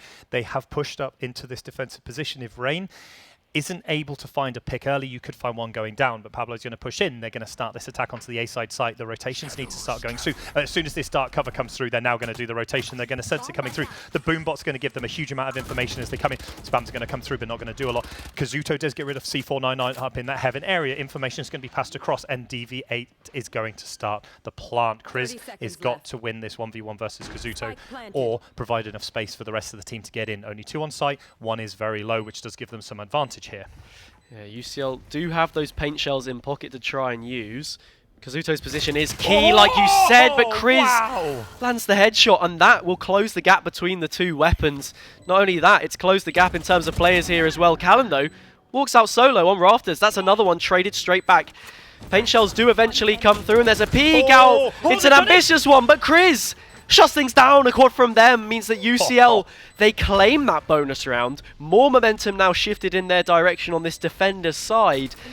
And SG Bandits still looking for a way in. And a beautiful opening pick there from Chris. Completely started the run. That one tap there with the Sheriff is insane. But Chris winning the 1v1 versus Kazuto was so strong. Going to see a few more players fall down here. But Chris, the hero of that round, 4 on the board and an absolute monster hold there. And now, as you see, C499. Funnily enough, what else is Chamber good with? Shooting. Operator. Yeah, well. An operator indeed, and we do see that the tour de force is available, but it's on that attacker side. I mean, what can you really get out of it? You're going to have to play slower, hold for those angles. UCL will know this and not really look to make the kind of aggression that they have previously. The call does beckon out, and now that information is in their hands. Deviates right now looking to help push the rest of this team in, and once again 4FN dashes in. Ooh. They aren't quite able to get that one, but Nako is on the scene to deal. Chris gets a double, and now the advantage does once again sit with UCL. Pablo will try and slow things out. They've got a res to get a player back online. Deviates is the one who's chosen, but it's the omen on the opposite side that throws in a paranoia, a spanner in the works. C4 on the headhunter collects that one, and now Pablo so low. They'd brought a teammate back to help them, but they find themselves on their lonesome. C4 finishes them off. Another round for the defenders. I mean, it wasn't eco, but that was 2 ults invested, JP. A res and a tour de force. 2 which could have great value on any other given round. I like the idea for them to try and find something early there, but it's just not going. And it went from bad to worse as soon as the res came through and they weren't able to convert the round. A huge hold from Kriz on site, denying so much of their aggressive ability, C499, and then obviously Wall closing that out. But it does mean that their operator is still in place. C499 still has access to the operator, and now it means that the rifles are coming in. But the money's low. Any player that goes down here for SG Bandit is going to be negatively impactful to them, and they're really going to struggle. That's such an It doesn't matter. They still get the kill through the wall. They shorted the wall to give them an angle, and it just didn't matter. They get the opening kill, they get the opening frag. Kriz is going to do some damage, but the operator is out in the open and a player down. The attackers are looking good here, even if they have lost a little smidgen of health, and 4FN was so clean with that headshot. Yeah, I think the real difference maker there in finding that kill in towards mid means that now those players are spread a little bit thinner. You're only realistically going to have one towards either site, and well, there are rotates easy from mid, and well, actually, we are going to see Rain come in here to support, but you'd say that A would be that more favourable site. The guiding light on the other side of the map collects the information. They know that there's no one there, so this rotate will come through. It's an ult from Rain, and Wild chips in as well. Finds a quick headshot and will look for more, but can't find it. Pablo's got a double instead. Kazuto on the flank in towards mid is huge. But these players, they aren't in tandem with one another. It leaves a window of opportunity. Callan can get on in. They find it. It's a kill onto Pablo. And just like that, the Seekers will come out. This stick is going to come through. I don't think there's enough space. They can't close the gap. This is going to be a defuse. They can at least get it halved. Kazuto peeks out and they lose their life. Callan finds it. 5 rounds in a row for UCL. And just as it looked that SG Bandits might have a smidgen of hope, it's a huge clutch once again from Callan. Look at this, the Rain, the showstopper all goes out, Wall hiding up in heaven allows them to get another one before they get traded out. But here is the key thing, Callan knows where Kazuto was, they can stick it halfway, they can take the peak as advantage, and it means that they get the clutch on the round. Just beautiful here, they push out. I think as soon as they heard the spike starting to go down, it's like, it's a 1v1. The other player was just caught in mid, I've got time to get 100%. Down here. And then the Seekers came online, they know exactly how far away the player is. Huge, big brain play there from Callan to clutch out that round, and they have been so cracked so far this series. Yeah, and I mean, not to try and read into it too much, but this is SG Bandit's map pick, so unless they're able to get a few more rounds on the tail end of this half, they could really, really struggle here because, well, the fact of the matter is, it's binary. They haven't got a single one so far. Peeking towards mid is a good way to start things off, though. Nako will find an opener once again. They have an opportunity to try and manipulate this defense as only 4 UCL players stand. As I say that, the deficit is reduced. Kriz has been so clutch. Kazuto also falls down. The lurker player is not there. They need to be careful here. They're going to push through the smoke. It's not going to matter. Rain's so good. Gets the transfer through. The paint shell's going to do some damage. 3-2 to Team UCLS. The res did come through, but it didn't have any effect on it. But Kazuto fell down in the 1v1 versus Wall. Wall found the lurker. They don't have access to that anymore, but they are going to hit the site. But who's waiting there? Of course, it's going to be Callan. Wall's going to throw out some utility. Callan is so clutch in these situations. They hide on site and they give them no information until the last moment. Swing around the corner and it's a free. They're like just sitting ducks in a row. Yeah, I mean, like I was saying, SG Bandits, they need to find that first round. Maybe this wasn't the one to do it. They didn't have the best of guns. They did some decent damage, I suppose, but there wasn't a spike plant off the back of it thanks to the nice positioning of Callan. And now they've got to reach their hand back into the lucky dip and try and find one here. 3 ultimates available. 4, there is a From the Shadows, so they can try and play in towards A, and well, that looks like what's going to happen. Nako with the Showstopper as well, Bladestorm, you can get a really fast-paced execute here, maybe catch them off guard. Operator misses the first shot, but that one way will just be keeping them at bay for the time being.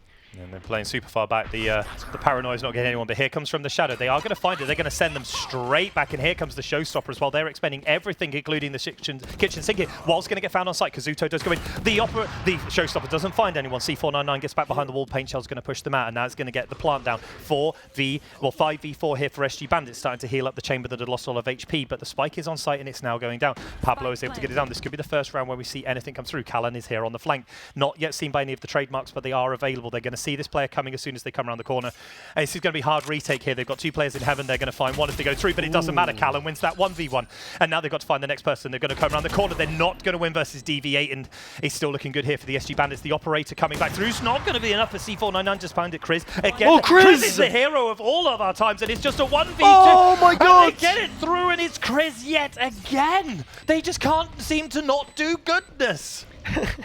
JP, That's 3 rounds in a row now where SG Bandits find the opening pick uncontested, no trades, and are unable to do anything from it. This situation even favours them a little bit better. There are trades back the other way in the site, but Chris just stamps their foot down. This is my site, get out of here. C4 here on the back of the TV will finish things off the back of their good work, but a timeout. I mean, this is the first one we're seeing so far in the grand finals, but boy, did we need one. And I'm not surprised either, because you're 0-7 down on the side of SG Bandits, and you've been single-handedly dismantled by Chris. Yes, Rain is almost top fragging, but Chris and Callan, and I'll get to Callan on that B side, both of them have been the key way that this UCL Team S has held out this SG Bandits team. And as you say, 3 rounds back-to-back, they've lost the opening frag. They've been 4-5 down. The plant has gone down as well. They had numbers on site in that last round, and it just doesn't seem to matter. They just barrel down. They take the battering ram to the front door, chuck the kitchen sink in at the same time, and they've just removed SG Bandits from this map so far.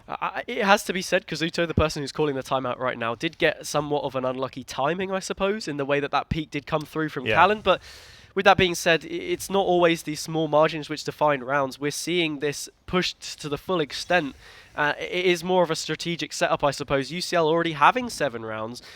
You know, this is their map pick. However, SG Bandits, while it is tied at 1-1 for those, you know, just tuning into the stream perhaps, this isn't a map that SG Bandits have picked up in the server. We haven't played 2 maps already. We've only played the first one. It's a weighted best of 5. They're not going to be feeling that momentum. They're not going to have, their heads in gear where they feel like, this is still in a position where we can take it. So that confidence does start to shift. And now UCL in the driver's seat really to just maximize this one and look at getting that second map on the board already and taking an advantage. Oh, that's not good though if you're on the side of Chris. You've been winning those out all day long, and the paint shell's now going to go in. This could be spell disaster. That's a huge chunk of damage that's going to be done, but they're going to hide behind the wall. Pablo's going to start healing up.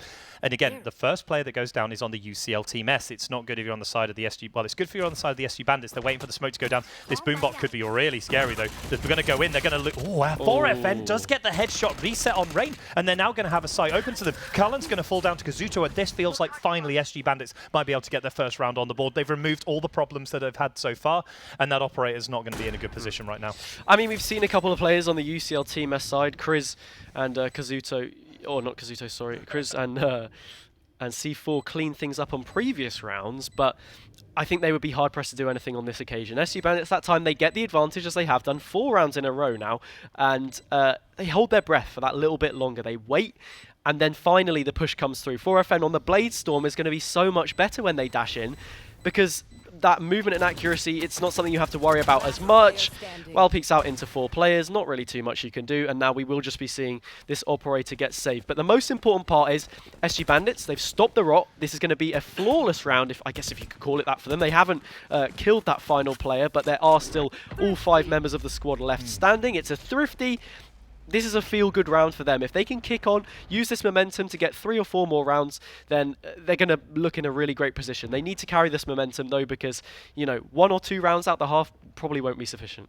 Yeah, big round there, and 2 ults on the board. They have the Resurrection and the Tour de Force available. So the actual interesting part is, despite the fact that they're 0-7, or they're now 1-7, their money's better than the team that's got all the wins, which is, this is the way that Valorant economies sometimes work that doesn't make sense to us because I think of this. Also, a lot of the time it is as well. UCL are winning out these rounds, but it can be skin of their teeth. So they haven't really carried along a lot of those weapons that they've had, indebted to them. And now, we see that economy does start to collapse. And if SG Bandits can find this, not only do they then have that momentum, but they potentially get another shot in, looking at fighting up against an eco, which is a good sign. And well, UCL, if they take their foot off the gas pedal here, they could get caught out. I mean, it's too early to call at this point in time, but right now we're seeing the spike outside of A. That nade that comes through actually means that 4FM will end up dashing into it, but Chris loses their life, and that will keep these UCL players guessing. We're seeing one of them rotate over, which will be C4 towards the B side of the map, but the push comes in towards A. Yeah, 4FN making a huge play there. They are going to lose out 1v1 versus Wall. That's big. That gives them 1. They can hear the operator sounds ring out, so they know that there's something a little amiss here. But the player is 4v4, but the site is open here for the SG Bandits, and it could be quite hard for them to get their way out of it. The teleports are going to go down, and they need to try and find Kazuto or make use of this operator. We'll find DV8 as well. The trademark is out, so they're going to have some information soon. DV8 is just so clean on that push round. They waited for so long in that position. C499 had no idea what was happening, but Callan is still alive. Rain is still alive. The trademark's going to go down. They need to try and find this 1v1. They do win the 1v1, so that's good. So it's, and Walls wins another one. Nako's going to get rid of them, but it's now 2v2. They can find their way onto site. They're going to find another player there. Callan is in the position. The tour de force is going to ring out, though, and it's a 1v1. Can rain this one out, and it's going to be 8v2. They're going to find their way around the corner. They're going to run out of time, and it's too good. Kazuto does clutch out the round, and 2 go on the board now for the side of SG Bandits. As the bomb's going to go off and not actually remove them, so a big win there for the SG Bandits. They're going to make the most of it, so it might be on a save round, but 7-2, 2-7 down, they're still a long way behind. This opening kill here was so good by 4FN. Yes, they dashed away, but the first bomb explosion of that paint shells had already expired. Yeah, really big round for them to pick up there. I mean, you can't really stress that enough. It has huge ramifications in terms of economy, as we see the replay come through there. No ults really on the board, except for that res on the attacking side. A few of them close to coming into play for UCL, but for the most part, this is going to have to be an eco round that they've not got much to work with on. So we're seeing that early aggression straight away. All 4 players pushed out of this B choke, and instead it will just be Kazuto who is on the lurk. But Chris has found a headshot here. 4FN will trade one back, but there is a res in play, and UCL, they maintain that advantage.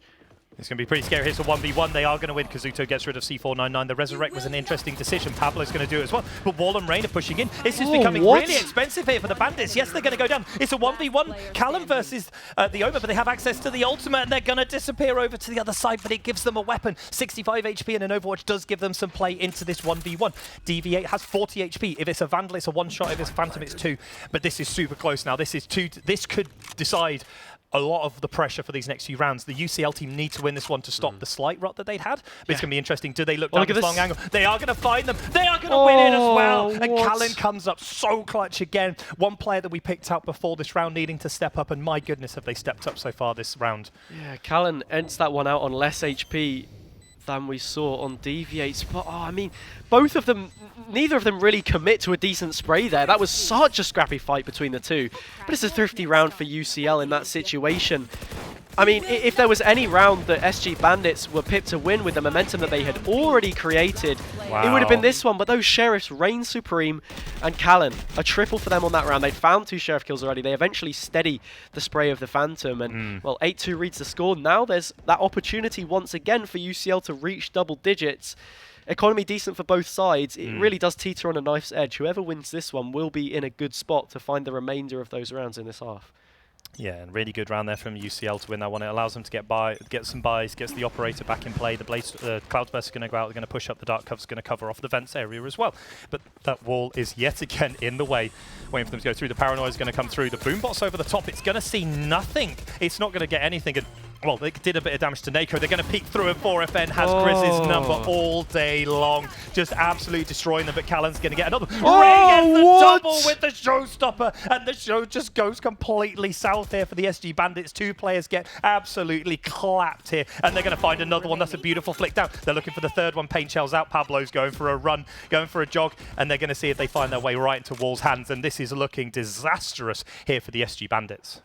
Rain has absolutely threaded the needle with that showstopper. I feel as if it was barely in range to take out both of those players, but somehow they get it. I didn't even think it would maybe get the player close in towards Mail, but, well, Pablo is not long left for this world as they lose their life, and that chance for UCL to find double digits here inside the first half is looking a lot more likely. The replay here. Look at that. There's barely a gap between the 2 players. That's what I'm saying. Wow, that explosion. Like a grandma in a care home, they've absolutely threaded that one. And, well, here we see the final round of the half. There is a buy to be made. And, what, you don't like that pun? Sorry, hit me with that one again. Yeah, you know, like a Shreddies advert, almost. Anyway. Nice. I mean, I'm still marveling over your care home thread. I mean, That's fantastic, but here we're going to see C499 is going to get the first kill, teleport away, not wanting to stay any much more longer on that position. They are going to have that base teleport still in position. They're going to take the ult orb here, give access to the Blade Storm for 4FN. They're going to pop straight away, but it did not a good start when the Showstopper was actually available. They're going to lose that one straight away. Maybe they should have sent the Jet in first, but instead they're going to now, here we're going to go with an interesting decision. They're going to send that wall straight back so they have some information that they're pushing up through mid. And yet again, there's a Sage wall in the way. But this time it looks like 4FN's going to try and push up. They're going to try and break the wall, see if they can make the most of this Blade Storm, but it's not able to get on top of it. And they can't wall around the back of Diver, so they're waiting to come through. Slow Orb's going to come out, Paranoia's going to go through, but the Judge is ready, and Chris repaves the favor for 4FN and absolutely destroys them. Gets rid of Kazuto, switching over to the Phantom. They weren't expecting that. They'd held the weapon in wait, and here comes the Seekers. They're going to know where Pablo is. They're going to try and push out. It's going to be Sage versus Sage. C499 just deletes Deviators. Chris picks up the triple, and 10-2 here for UCL Team F.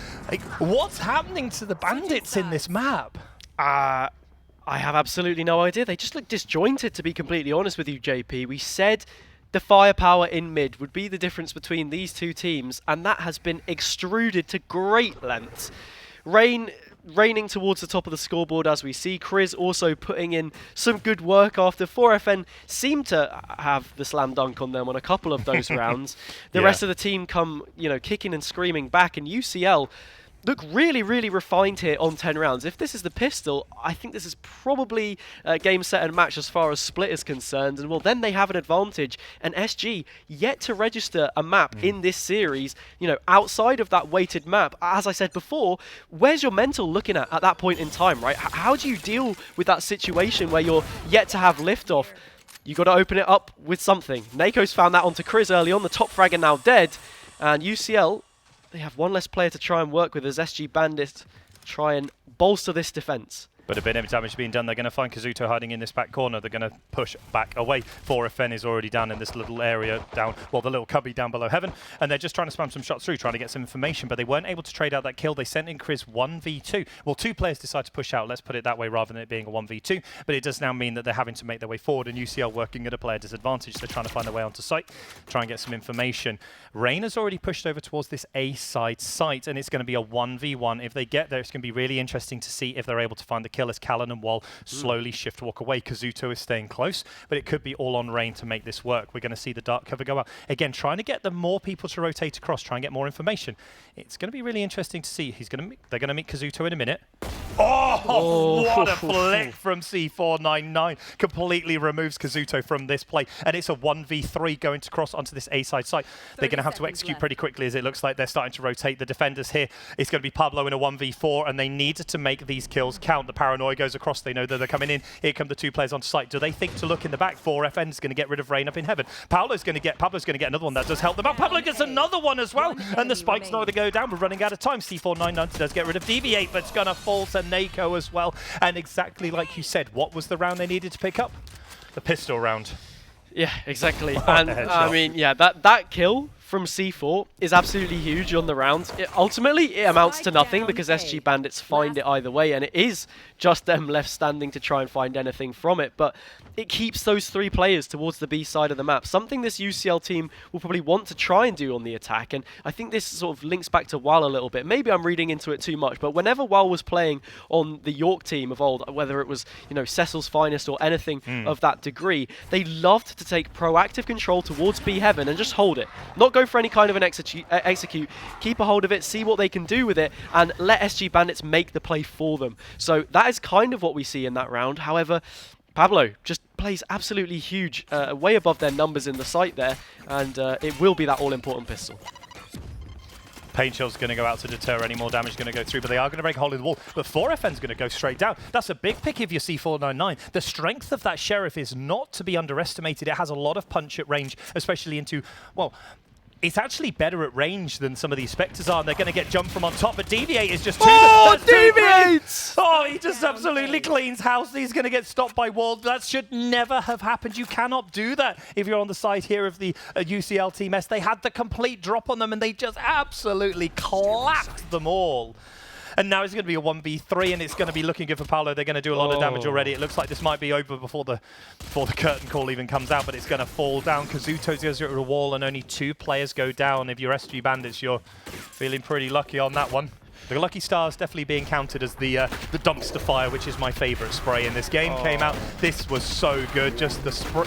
I don't know how they controlled the spray control so well. It's that chaining of headshots back to back. C4 onto Callan.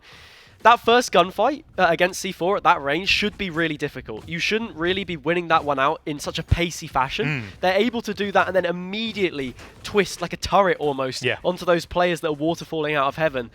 Able to get 3 in that scenario, absolutely huge. Won't matter now.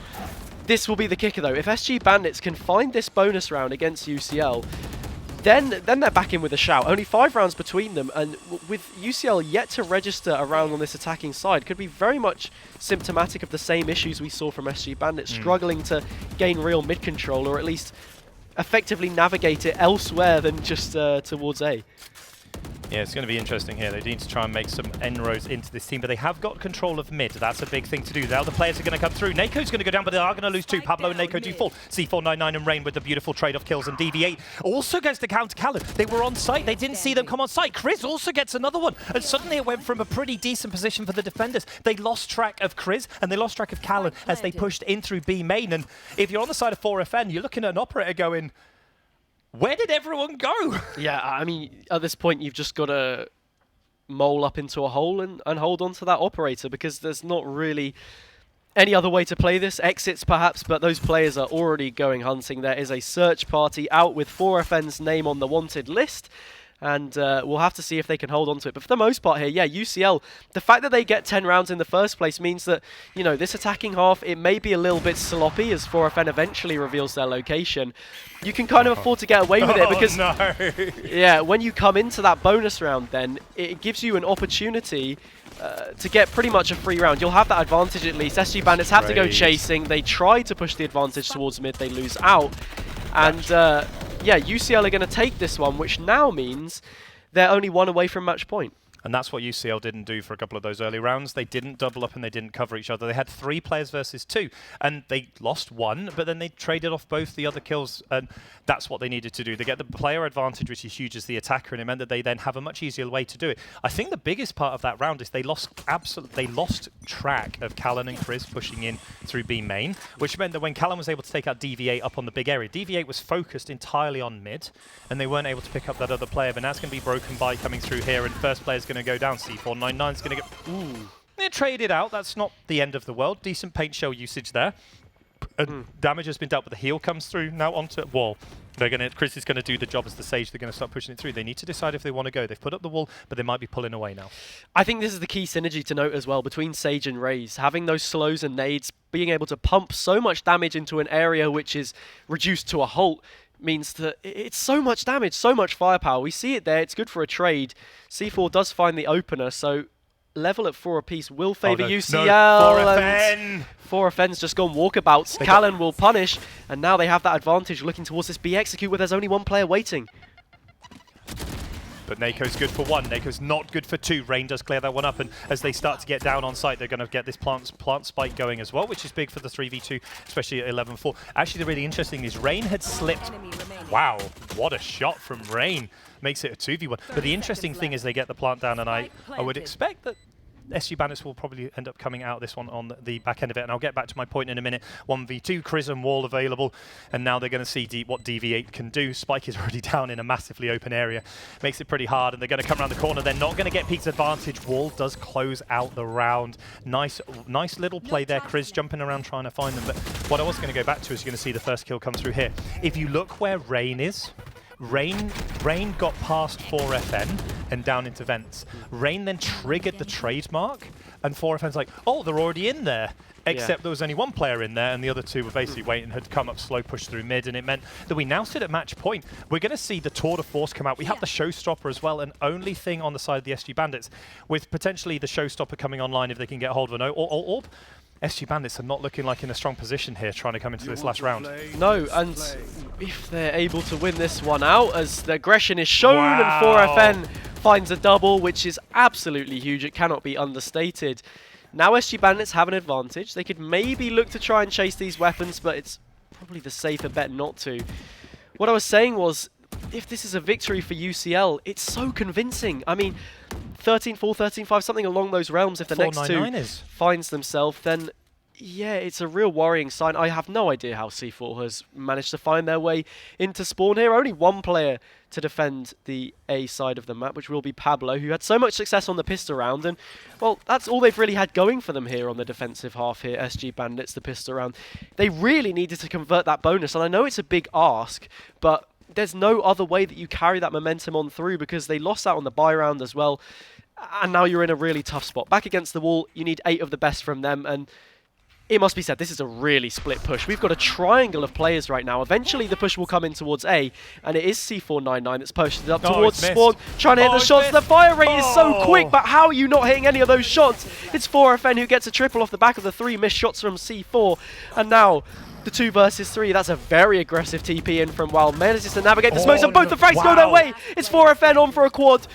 Looking to find the ace, who dashes in and tries to close the gap, peeking out towards Wow. It will be the ace to close things out. We said we wanted 8 from the best. 7 rounds left. Maybe it's a lucky 7 because it is an ace from 4FN. Oh, what a round there from 4FN, coming up clutch and winning the 1v1 versus Wall. That could have been, well, that could have been map here to the side of UCL, but they keep their noses in it. They have access to the showstoppers on both sides, and they haven't lost any pressure. But look at the way that the buys are still going. Even for 4FN, obviously having the Bladestorm active means that you can go with the Classic. But it's pretty broken for both sides. It's not an ideal buy on either side. And I think if you're UCL Team S, you're actually happier because you know that you have more in the tank in the following round looking at that money situation. I think since we've seen a lot of SG Bandits attack, the difference between that and what we've seen from UCL so far, which has seemed to be fairly successful, is that they play a lot slower. They will fight for mid, but because there isn't a Sage Wall that we're really seeing invested, or it is quite passive in the way that it's used, it's a situation where, well, Kazuto hits crazy shots like that and everything goes out the window. Nako chips in with one as well, and, well, I'm made to eat my words, but I feel as if this more passive style that we're seeing from them is a little bit more beneficial because they have more time to evaluate where they can go instead of these quick, fast trades that SG Bandits get caught up in and ended up losing out on. C4 will look to break the trademark there, and, well, the 3 players on the UCL side have to try and find something out of otherwise a fairly difficult round. Well, Rain opens up with a lovely kill on that Spectre. Yeah, and the Showstopper is available, although they're going to fall down DV8 with the long-range rifle. Calendar's traded out 2v3. Tour de Force is going to get popped here by Kazuto. That's aggressive, as we're going to see C499. They're going to come out. They're not going to win the duel versus Pablo and Callan in a 1v2. They can't win out. The Tour de Force too strong, another on the board. But a lot of deaths coming here for the SG Bandits. Not great for your economy, especially as I'm pretty sure we're going to look at it now. Is going to come through. The Judge getting the first kill. The Paranoia not connecting. And then, unfortunately, Pablo able to win out that duel, not lose a lot of HP, and then the Tour de Force to finish. But look at that. Full buys across the board for both teams. Yeah, I see actually quite a few parallels here between those games of old. I don't like to, you know, be a boomer of the Null scene and look back to these teams which are now, you know, washed up names, I suppose. But yeah, it is similar to a York UEA final that we saw, where there's always going to be that one map that you're not comfortable on, right? SG Bandits, it hasn't really been their day on Split so far, as Rain will go in and only add to that trouble. DV8 has a response with a triple, bringing it to a 3 versus 2. And, well, SG Bandits, once again, looking decent in this round. And, well, the point being is they're going to want to just try and find as many of these as possible. If you concede the fact that this isn't a map you're going to win, you want to at least keep that confidence into the next map where you have a better chance at finding something. And that's all they're trying to do at this point in time. 3 versus 2. Showstopper will come through to try and find a way into the site. But it's good for nothing. Plucked out the sky. Pablo trades it. And it's down to a 1 versus 1. Rez comes through. But Nako's found it. It's just going to be both of it. A quad for Rain on that Spectre. And UCL win it out 13-6. Woo! Hello. That's a little bit of a turn up for the books, I must say. Like, I mean, I'm not sure how much the camera will show behind, depending on which one we come to. But if you, well, when we do come back to the caster cams, but just picking up here, look at the top 3 players. A 20 bomb there for Rain, picking up 23 frags. 17 for 499, but look at that. That's what opened up the round, despite DV8 getting this huge spray down of 3. Just look at the spray transfer. It's headshot, headshot, headshot. Look at this, just absolutely clapped. It's that second one through the dark cover as well. When there's so many players pushing in through one choke, there's always the chance that someone's getting caught by a stray bullet, and you see it exactly there. Rain will finish the round off from the same position. I don't want to know how many kills have been taken from that little elbow corner, but no, for the most part, this is worrying now for SG Bandits, because not only that, this is, you know, championship, not championship point, but they're only one map now away, UCL, from getting into this one. And yeah, SG Bandits, the fact that they haven't found a map yet, with that being their pick on Split and them looking so lost, yeah, you have to worry, because we're going into Fracture. This is the territory that you spoke so highly of, favouring UCL in this situation. I think we saw them before when they played against Imperial. This was another map that they did well on. And yeah, really, really struggling signs, it must be said, especially when it is only that weighted map that you bring through and you're yet to really get your foot in the door. Power of Noah. Maybe it is. Maybe it's the power of Noah, but I do think that brings us nicely to the end of that map. As you say, with the scoreboard behind us now shows, UCL Team S have 2 on the board, having started today at 0. They are now at effectively championship point. Yeah. They have to win 1 map. Okay. Whereas on the side of SG Bandits, we only have 1. And it's going to be super hard, but that does bring us to the end of map 2. We're going to go to a slightly longer break. We'll be back very soon. I hope you will join us for the next one, as it's going to be a decider over whether UCL take home the glory after the next map of Fracture, or whether we're going to Breeze as our final map. But thank you very much. We will see you again soon.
Is gonna be starting off. Welcome back, everyone. UCL starting it off with an incredibly strong game, and then game number 2, take it away once more. Remember, there might be a 1 on the board for SG Bandits, but that's because this was a weighted best of 5, and they came in through that upper bracket. UCL, however, proving the casters right, specifically JP calling it, saying that SG might have a couple of bumps that they might be getting in the road, and that's exactly what's happening. Like on split, UCL just doing incredible. I mean, what can you say? It's Chris all the way, Callan all the way, however you want to do it all the way. They have taken that game by the scruff of its horns, especially on that map, and they absolutely destroyed the side of SG Bandits. And a lot of it wasn't necessarily, as we're going to start seeing the replays coming through, it wasn't specifically on like outright gunplay. It was sometimes on just having the awareness to go in.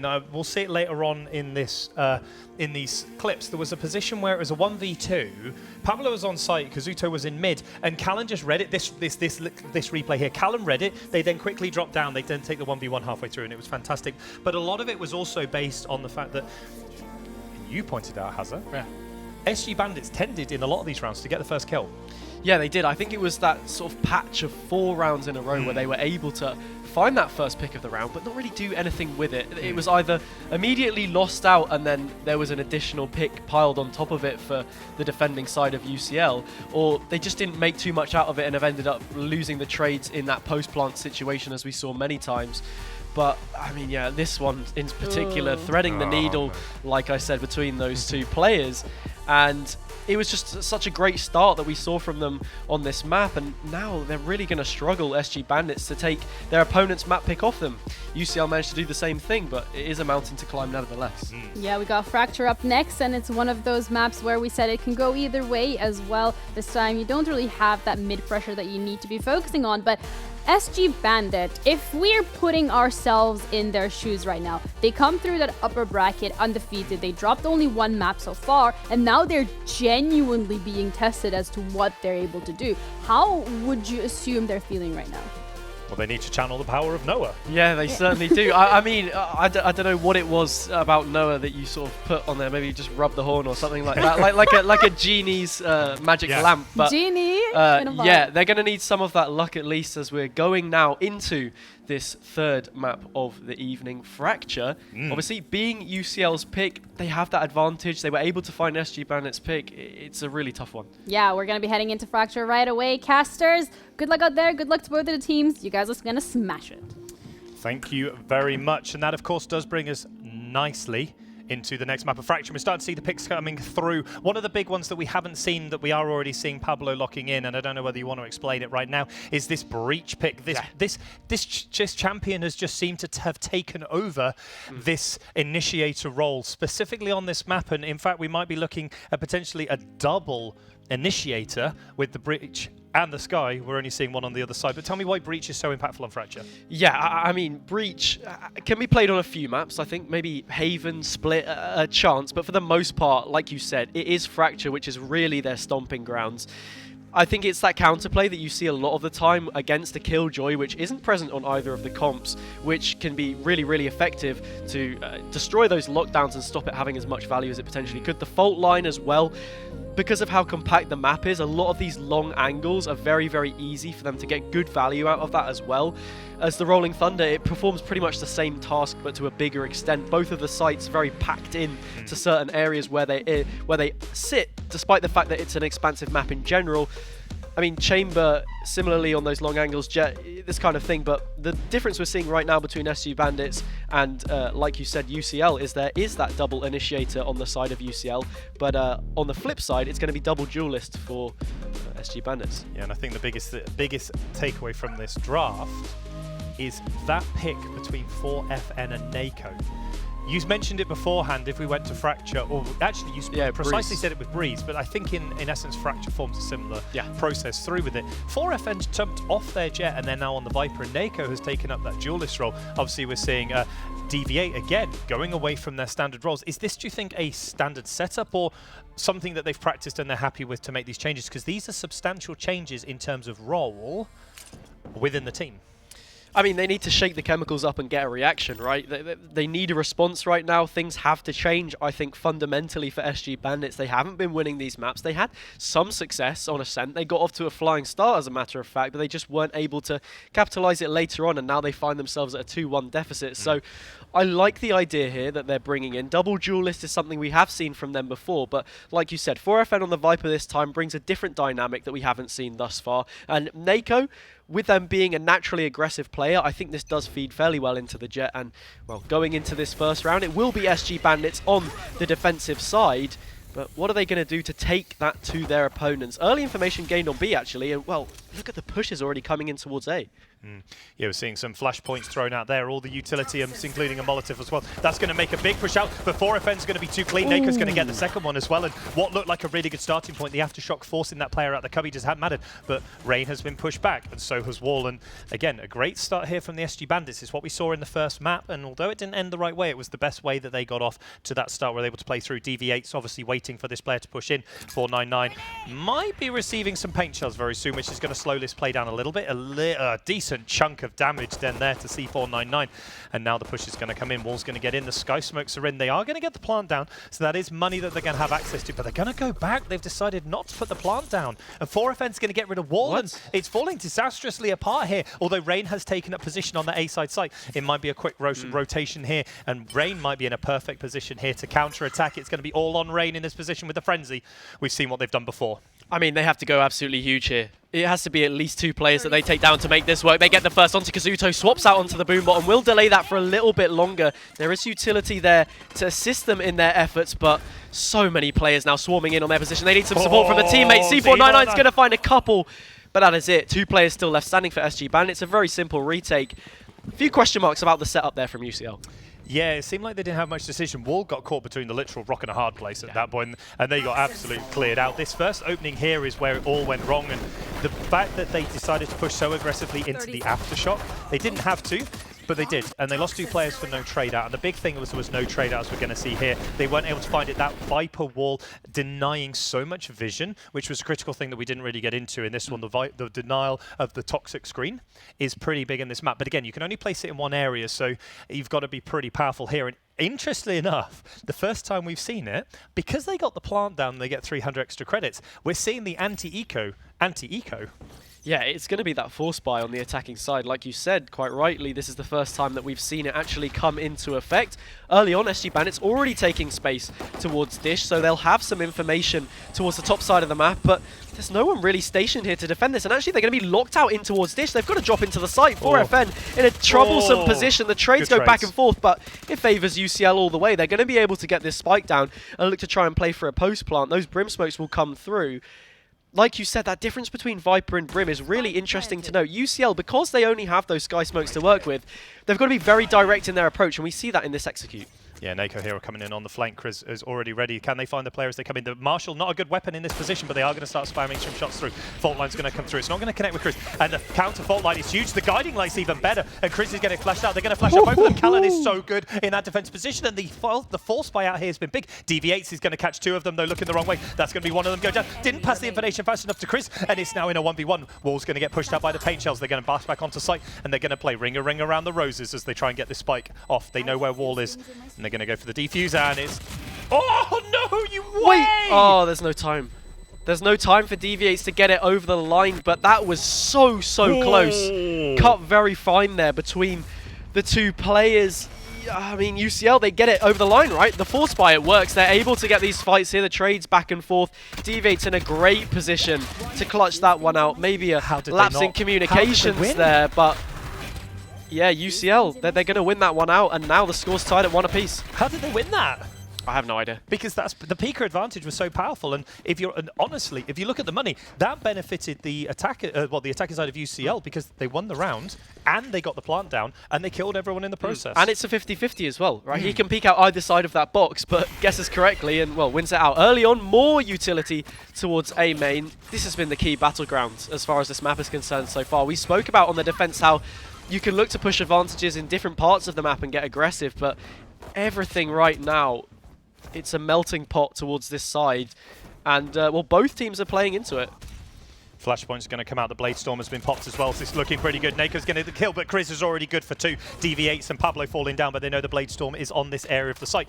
But they have access to the Viper's Pit. Also, the ultimates here from SG Bandits have come up so fast, despite only being 1v1, because they've taken so many of these old orbs, and Wall's going to run in, spraying and praying with that weapon, and C499 is on the flank. They know he's there. It's going to be the 1v1. Can they find anyone on that push? But Kazuto's just too good and gets rid of them as they push in, and it's 3v3.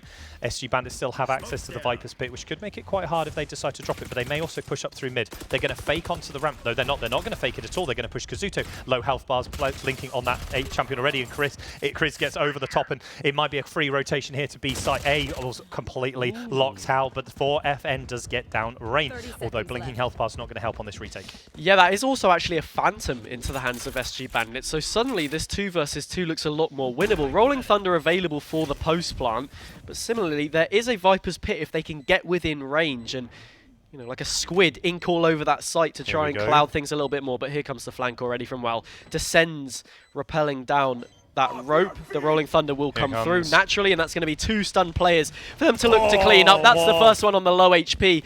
The second one is going to throw up an ink cloud of their own. The Cloud Burst to defend them where they stand. Blade Storm still available, but it's only 1 knife. And that spike is ticking away. Going to have to hit this shot. It's a very quick tap, and, well, that tap isn't going to connect. Does swap out to the Phantom. Slightly questionable, actually, that Nako had that. I think they managed to pick it up later in the round there, actually. But, yeah, it's a 2v2 that goes to a 2 versus 0, and UCL finally take the lead.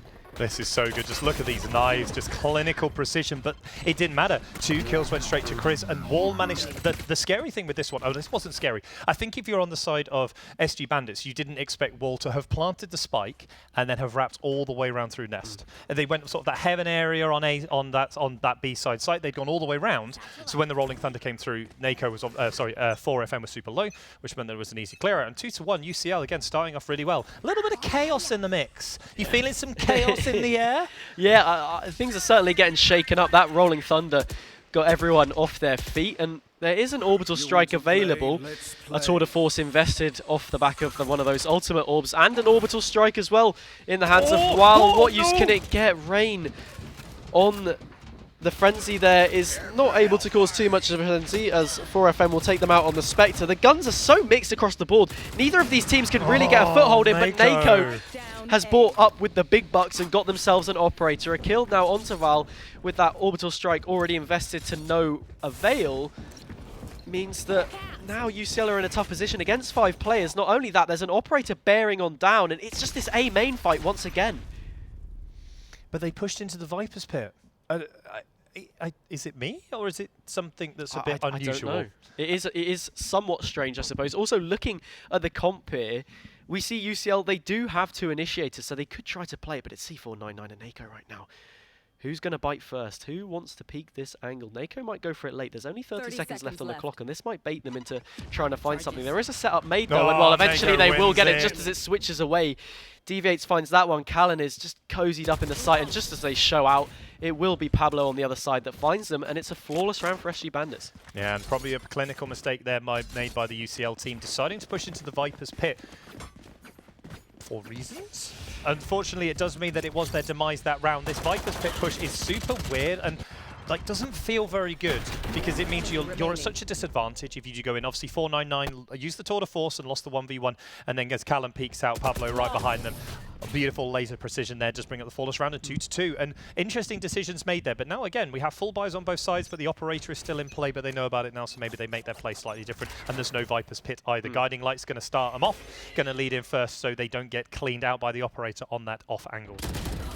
It is that A main opener once again, but we actually see finally some presence towards Dish, and it is met with strong resistance from SG Bandits.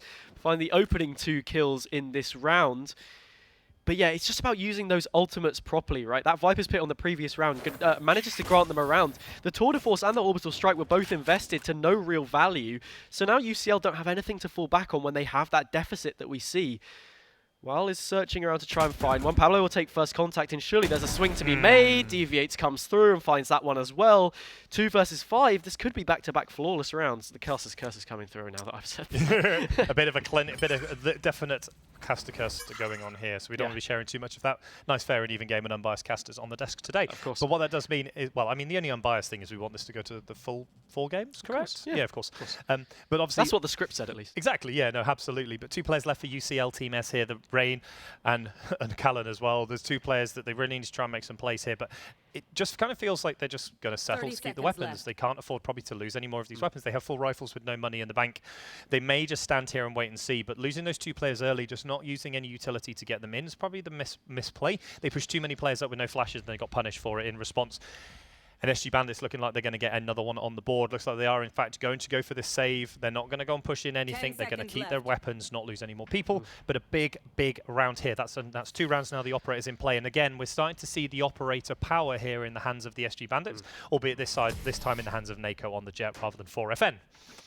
Yeah, we certainly are. And now we have to look into this next round, right? UCL, they've managed to carry through a couple of weapons. The economy doesn't look ideal, so it has to be some kind of a force. You want to get some value out of bringing those forward. The only problem is, coming out of this round, I mean, there will be funds for them on the table. They're making sure that they have enough to see it through. I suppose, if anything, it's a benefit, right? This is a force buy where you're going to have an opportunity to go into the next. So just throw everything at this one and see what you can find. It will be Wal and Rain that are going to get those rifles now held up. Callan not feeling themselves this time around and deciding to drop it to a teammate, a selfless act. We have said they have struggled from time to time to keep that consistency, and well, straight in, there's going to be a lot for this SG Bandits team to deal with. Once again, because they take that dish control, they've left themselves open at the site, and it should be a free one for UCL to just go in and take. Oh, they've took some damage off their own paint shells as they went in, but the spikes are going to go down. That's big. That's extra money. That's, well, 1,500 credits across the team round, which is really, really good. And now they need to try and get it done. Ultimate is in effect for both players, as you rightly did comment. The showstoppers are now live, and really good retake ultimates. Yeah, and there's 5 players standing on both sides, so this is going to be a really awkward retake, and it is just all about those trades. Snakebites will come through, and that is good damage early on, but the showstopper will find something from beyond the grave. The kill feed starts to light up red as the UCL players come alive. Wal finds a double, 2 headshots combined, and it will be a thrifty for them to level back up that score. That was impressive. Like, Wal just managed to get into a really interesting mid position, like, because so many players were pushing in from Dish. They managed to go, we're going to see it here. Look where they are pushing from. Look where Wal goes. Wal runs all the way around the back of them, gets this beautiful crossfire across, and absolutely destroys this team as it goes in. And the thrifty work, the 2 rifles they saved came to fruition this time. And they have, again, they're forcing out the Operator, but they're looking at the money now. You're starting to build up a little bit if you're on the side of UCL Team S, but also it's looking pretty dicey if you're on the side of SG Bandits. Really need to get some decent kills here as the Tour de Force is going to come out. They're going to push them back, do a little bit of damage, and the fault line is going to come out as well. Big denial utility has been used, including one of those snake bites as well. Yeah, going through the motions right now. Standard stuff towards A main, which has been heavily contested so far. You just find that SG Bandits have to get the balance between contesting Dish and contesting main, because every now and then they're giving it up. They're trying to just go for that dish push. But when you don't get the gamble right, the problem on the defender's side is then you leave yourself overexposed. We know that UCL keep trying to play in here, as we see the operator posted up on Nako. That first engagement not quite coming through as the flash managed to bring them off the angle. So now we wait. The boombot will come through to try and clear anything, but that spike is making its way over towards B. Oh, it did actually explode. Deciding not to shoot an op shot through it, but obviously Kazuto just get one. Wall's going to trade that one out, so 4v4 is pretty good. You're hearing the tour de force shots ringing out. 4FN is in a beautiful little hidden position. They're going to start to make an aggressive play forward, but the spike hits the ground. Through 4v4 on the retake. 3v3 in the rounds is going to be pretty rough here, but 4FN's in a pretty aggressive position, waiting for Callan to come through. It could be in a 1v1, but they're just not going to find it. Callan was waiting for that position. It's as though they assumed that they were going to be there, and it's lighting up red yet again. Wall gets another one on the board, and SG Bandits' defense just falls apart. The tour de force got an early kill. And as we've seen in so many rounds, to get the early kill, and it doesn't matter. Chris gets their second for the round. 2's for Chris, 2 for Callan. 2 for Chris, 2 for Wall, and the round is over. And UCL put 4 on the board, and they finally take the lead. Yeah, UCL starting to come alive. The rounds felt a little bit sporadic between both teams, right? Trading back and forth, no real consistency, but yeah, they need to start to find some momentum now, right? UCL have 2 rounds sandwiched either side of what SG Bandits have been able to put up so far. I feel like it's been so dicey early on simply because of that force buy we saw in the second round. It means that neither team really had a stable economy. Now we're in a situation where there are some buys starting to come through. I think Nako wants to try and play for this orb early on so they can get the Blade Storm. But it's a main we're talking about. So heavily contested. They actually get it up. So much utility there to play with. Rain. And then those blades come alive. The Butcher is in the kitchen and they are ready to serve up a treat. Will they look to push this any further? Doesn't look like it. The rotate is coming through, but yeah, there's those players, 3 of them tailing along. Nako is heading this charge, the spearhead, if you will. But C4 in the corner. Surely here's the sound cue. No, they're not listening. They lose their life instead. That's such a nice shot from Nako, and suddenly it's a 5 versus 3 for SG Bandits. But the spike has gone down, so now it is on the team of SG Bandits to try and retake this site. They've got 2 early kills on. How Nako managed to succeed with that kill, I will have no idea, but Callan might be about to get stabbed in the back by some more knives. They are going to they win the duel 1v1. The Observer flipped at the right time. Chris is going to get another one. DB8 falls down. 3v3. 4FN's going to trade it out. Still looks good for the SG Bandits. The Rolling Thunder goes in. Here comes the fault line as well, and they're going to push in. Chris gets one. It's a 1v2, but look at the ultimate that's available. The orbital strike is in play. They're going to drop it down. They're going to be in a 1v1. They're going to find the first play. Oh, Oh, he clutches it with the ultimate. The orbital strike was good enough, and what on earth is happening this game? The wily old campaigner WAL finds another round. So good in the clutch every single time. That orbital strike just chipping down the low player. As we see, Nako made some good efforts early on, but this is the one. The fact that Kazuto gets caught out there is so unlucky, but wow. UCL, they chain another round. This is now 3 in a row for them, the most successive that we've seen thus far.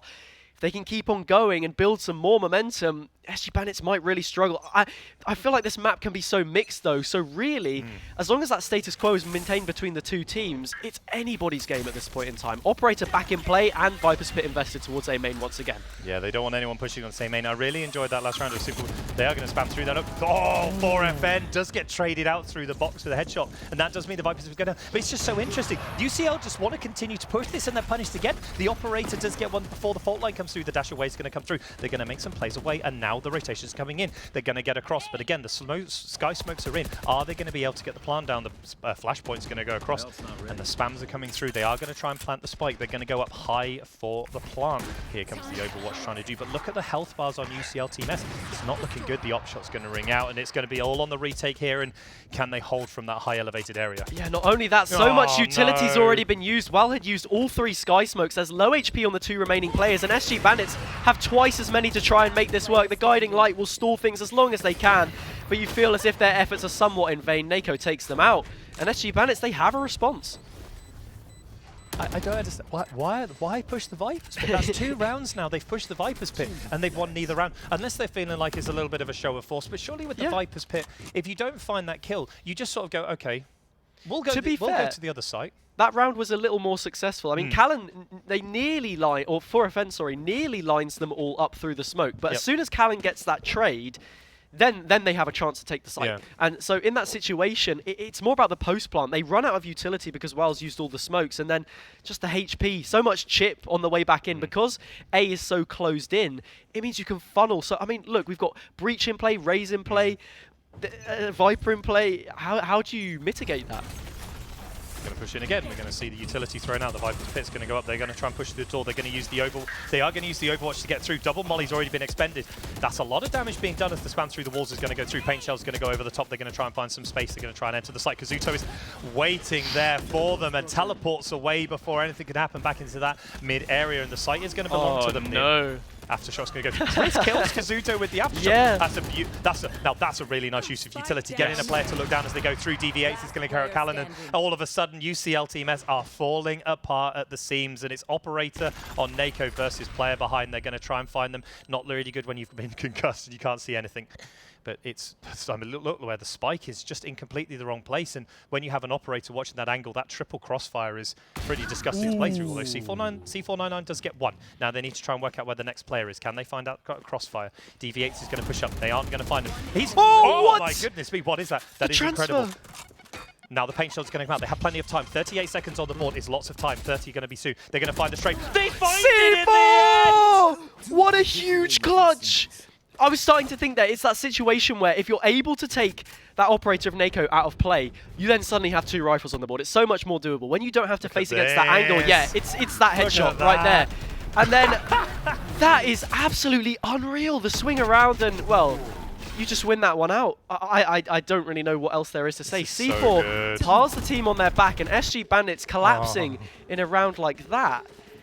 It not only has it broke their bye, where's their mental at in that situation? A 3v1. If you're Pablo, you are kicking yourself. You got a perfect flash through, and this didn't work out. The fault line is going to prevent Nako from using it. The Rolling Thunder is also going to get countered out, so it's going to be an aggressive counter push through. Spam's going to come through the wall. Multiple players are pushing up the tour de force. C499 is waiting for it. They're trying to take a 1v1.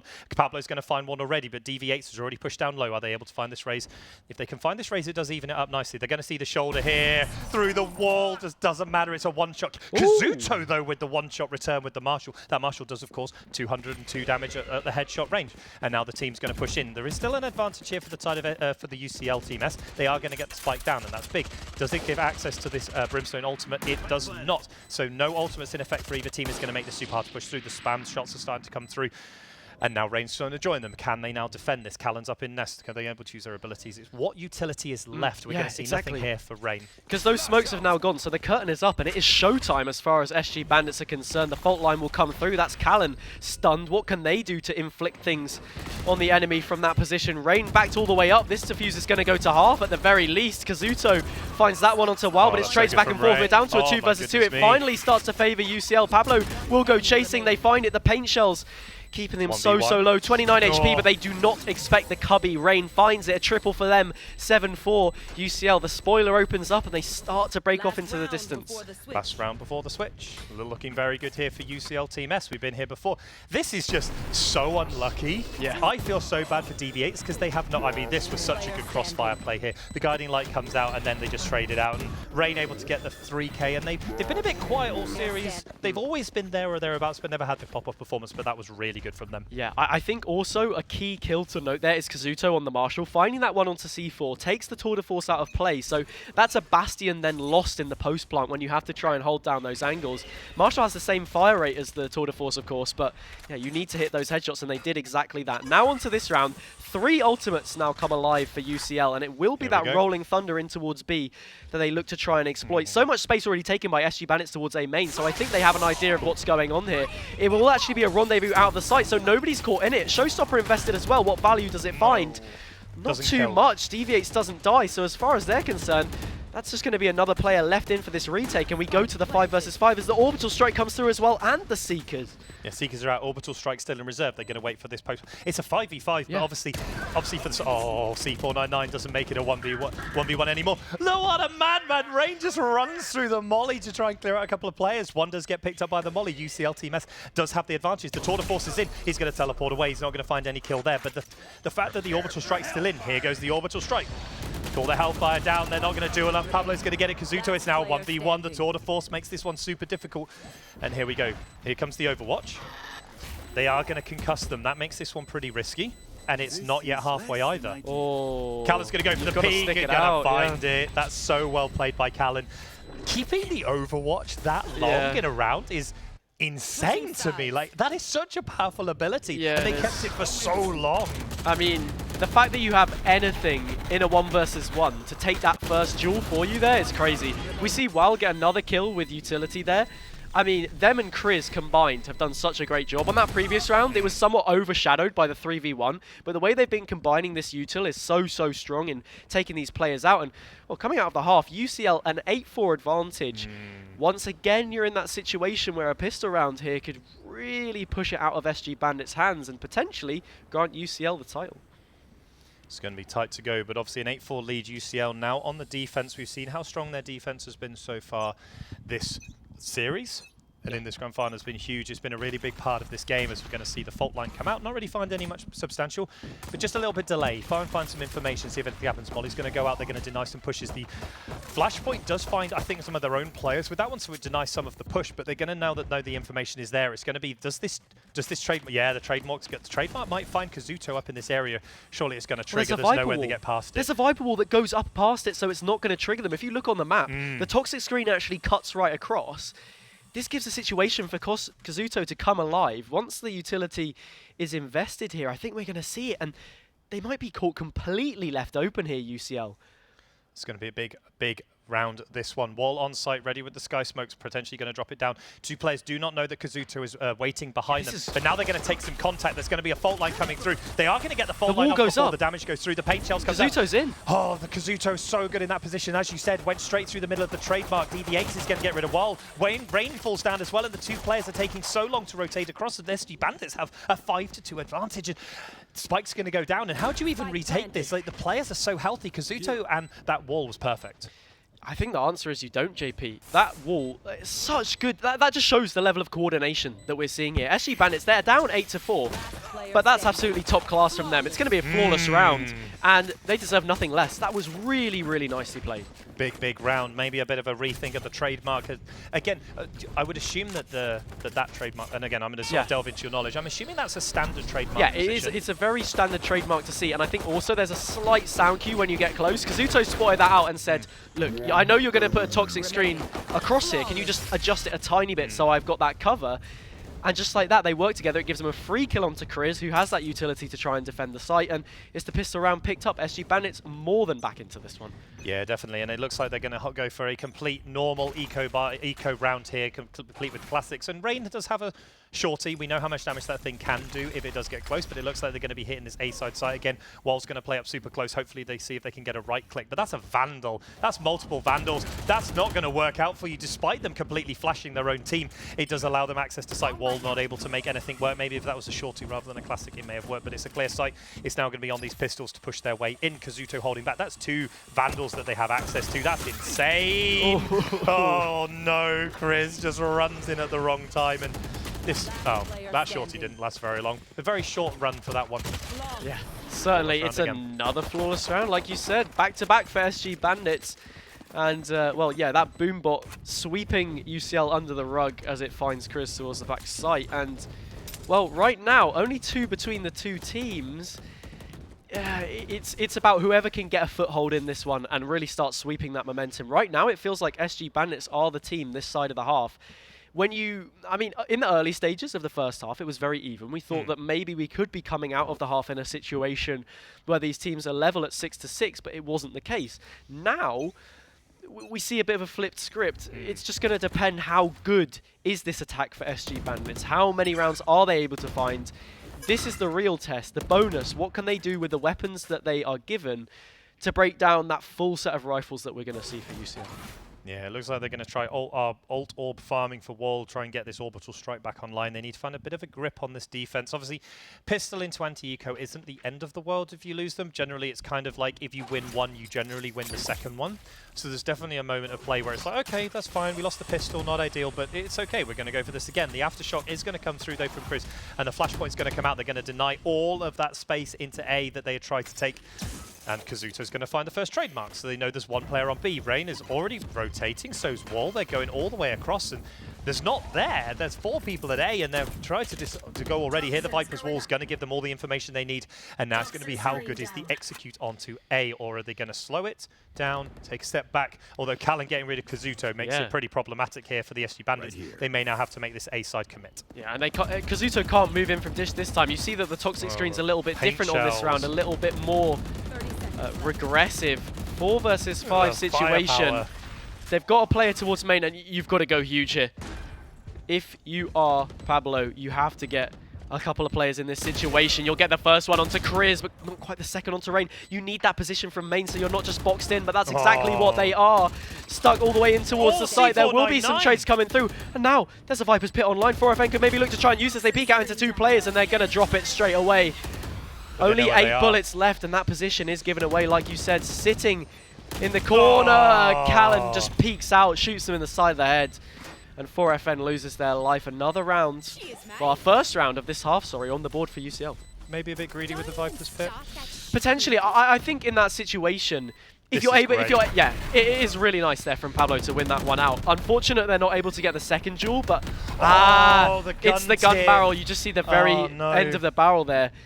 Yeah, I think honestly, I really respect that play from 4FN. SG Bandits right now, they need to keep fighting their way into this. If you win the bonus round at the cost of a Viper's Pit there, you're in a really good situation to kick on. You break down that buy from UCL, which, looking at it right now, is already in tatters. If they were able to find that round as well, there's even more momentum to be gained. But they cut the hemorrhaging. UCL, they bandaged themselves up, and now they're only 1 away from finally getting to double figures. Yeah, and actually an interesting one. The things like the Spectre is actually better as a defense weapon because obviously you have a lot more capacity to play up close, excuse me, rather than taking the long-range duels that the attackers need to generally take. Yeah. The Guardian could be an interesting one here. They are going to get rid of the boom bots, so there's information being gathered where people are. They're kind of not really determined yet. Wall's going to play a super passive position here in A, but also they've played themselves into that central area so they can fast rotate across. It looks like they're trying to set up for the Rolling Thunder, but they don't have access to that 7th ultimate ore point. And Kazuto here is in a really good position. They are going to get spammed through the wall. They're not going to find anyone. They are going to get the first kill. Pablo sets up the crossfire. C499 also falls. Nice little crossfire. Rain does get rid of Nako, so that's big. And look at Kazuto's health bar. That's pretty low, pretty dangerous. Callan's going to get rid of Pablo. What a shot! Callan! What a shot! Gets a double and just about gets the Seekers off before they pass, but not sure how much that will have. Actually, there's decent value as 4FN's position is given away. That molly will go in and clear the player out from the back of the site, but while on the Bulldog, not much they can do. We do see the showstopper come out at the end. Well, that's why they call it a showstopper. It's on the very book end of that round, but in this situation, I really like the fight back from UCL. But SG Bandits, the setup is really, really good in that situation. They have trademarks on both sides. We see 4FN lurking. They have those smokes which they can deploy from any range, so it's not too much pressure on having them in amongst it when the execute does come through. But they're just waiting for that little something, that little bit of a nibble that they can get onto the side of UCL, and it's Kazuto hearing the footsteps that's able to capitalize. And well, they press that advantage. Now, only 2 stands between them. C4 unscoped off the fault line, and well, Nako and Kazuto combine. Just like that, it's a 5 versus 2. Kazuto may want to watch their back here, but the shorty, that's almost a kiss on the cheek. You're not doing any damage there. A triple for them. This round's as good as over. Yep, agreed, and it looks like the last one's going to lays it out. Nako, just too good. Flawless round. That's 3 flawless rounds they've now put together, but are not, again, not unsurprising due to the weapon advantage. But if you're on the side of UCL Team S, you're pretty bad because you're not doing any actually economic damage through this whole affair. When you get flawless, you don't lose any weapons. You might lose some armor, but it's 1,000 credits. It's nothing compared to a 2,900 credit rifle.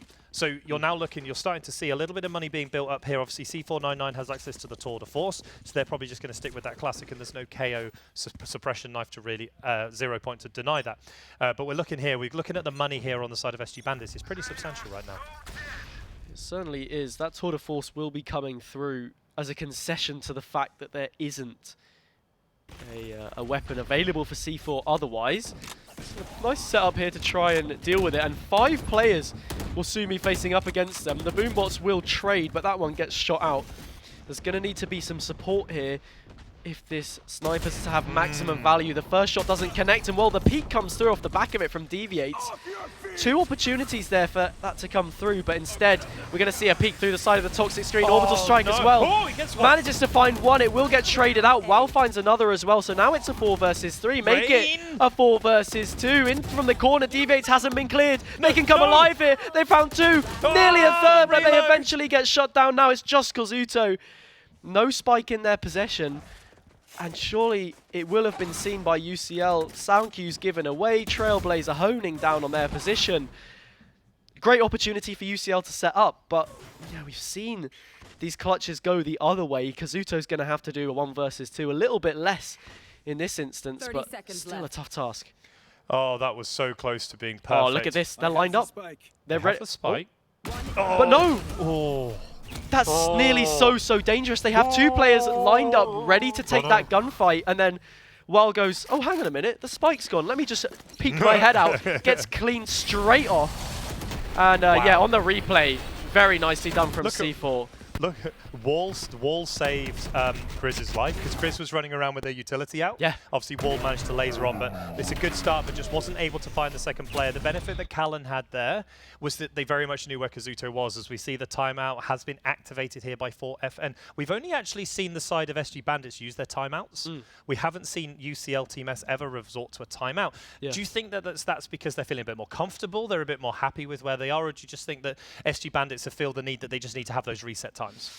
I think if we look at the wider context of the series in general, UCL on the whole have been the ones that have had the most success. They've already won 2 maps, the only 2 maps that we've played. Obviously, SG Bandits coming into this with a 1-0 advantage. Therefore, I think they're in a situation where they just want to keep that momentum rolling over. They're not really thinking there's any reconsiderations that need to be made. There was a couple of times, I think on Ascent, for example, when they lost that first half 8-4, that maybe you could have thrown a timeout in there somewhere. But for the most part, they were able to get those 4 rounds back in the first place. By the time they had the pistol, that gap was closed.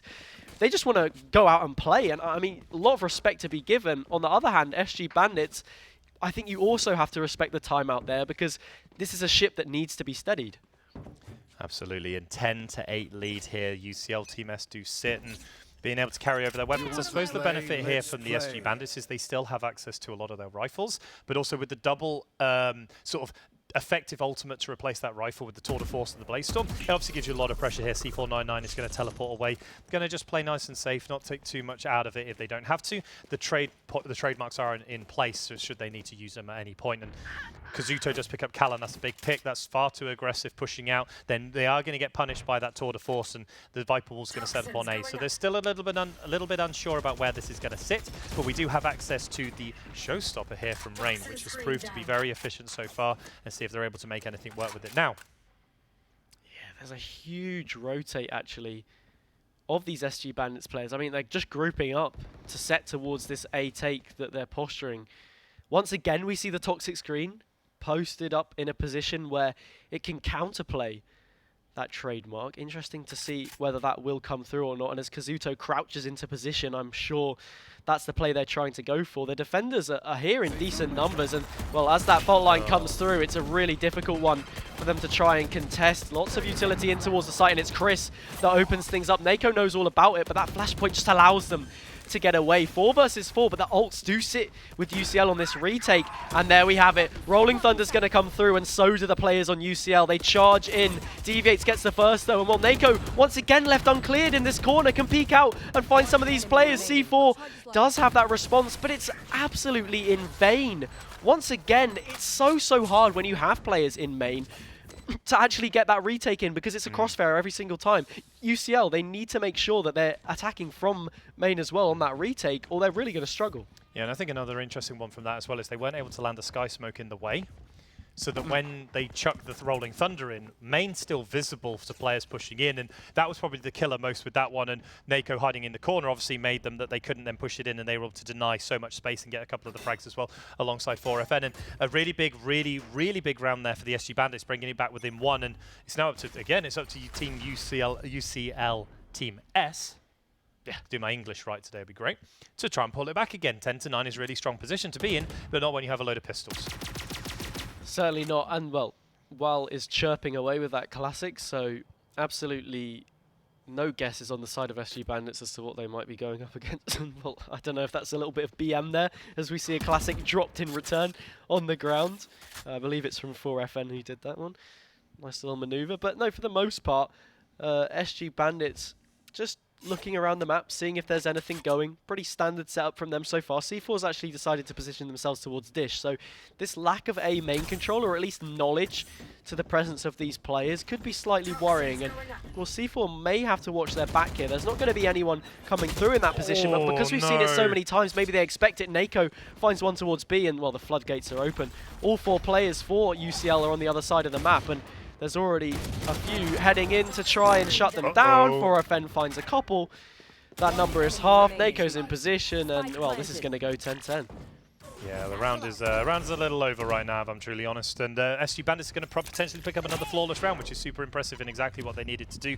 They're not going to catch anyone out here. There's not going to be anyone hiding, and there's a player right behind you that's looking for your blood. And Kazuto finishes out the 4th flawless round of this half. Like, when SG Bandits are able to win, it's pretty convincing. Yeah.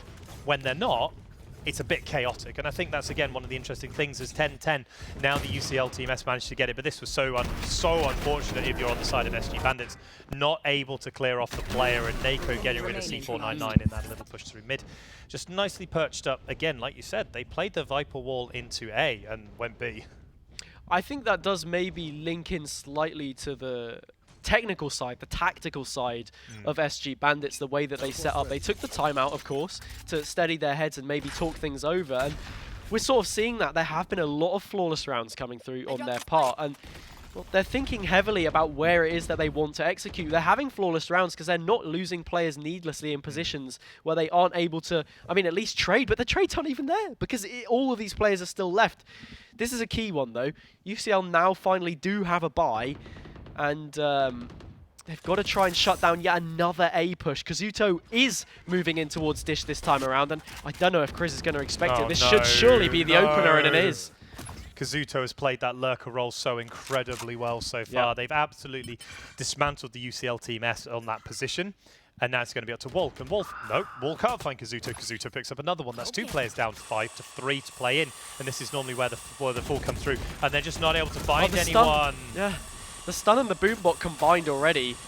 If you don't take that gunfight, you're losing your life anyway, because the lack of movement speed, gunfire rate, all of those factors combined, that's not a winnable situation whatsoever. Once again, this combination of utility from SG Bandits means UCL, once they've invested that operator, it's not a doable scenario. They've got to fall back, and with all 5 players left standing, I mean, this doesn't really count as a flawless, but it's just a similar thing that we've been seeing time and time again. They're playing this so well. Yeah, and it looks like they're going to save the operator here. They're going to take it into the next round, and it's disastrous so far for UCL Team S. They're not able to make any play, and that's not the shot you want to be making, let's be honest. Maybe holding a little bit too tight on that angle, who knows. But yeah, there are players definitely searching for this one. They have so much creds available.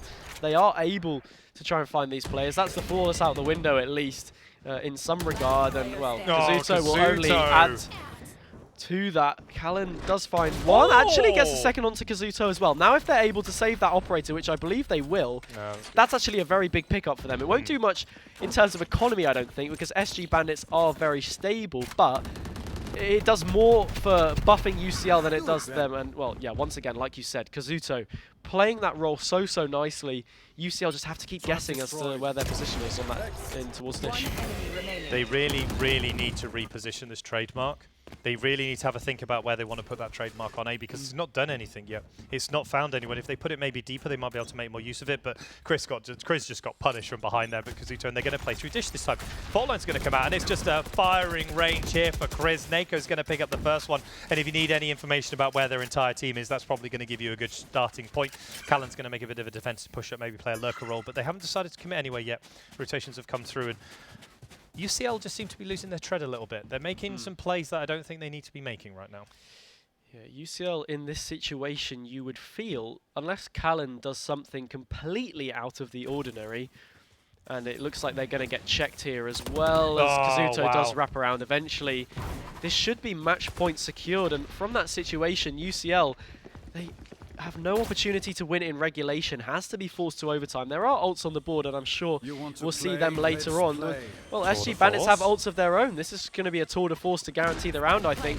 Does step out into the open. Kazuto left in a position where they are vulnerable, but, well, their teammates have their back, and dare I say we're looking at another round where 5 players are left standing? Yeah, I think we will be. It looks like they're going to try and save the op here, and you can already see SG Bandits already motoring over to the other side. They're trying to find where this player is, but at least they have some ability to like maybe deny this. But again, just some really quick rounds that have been really efficient, and like, it's just incredible how they're playing right now. They're just non-stop pushing.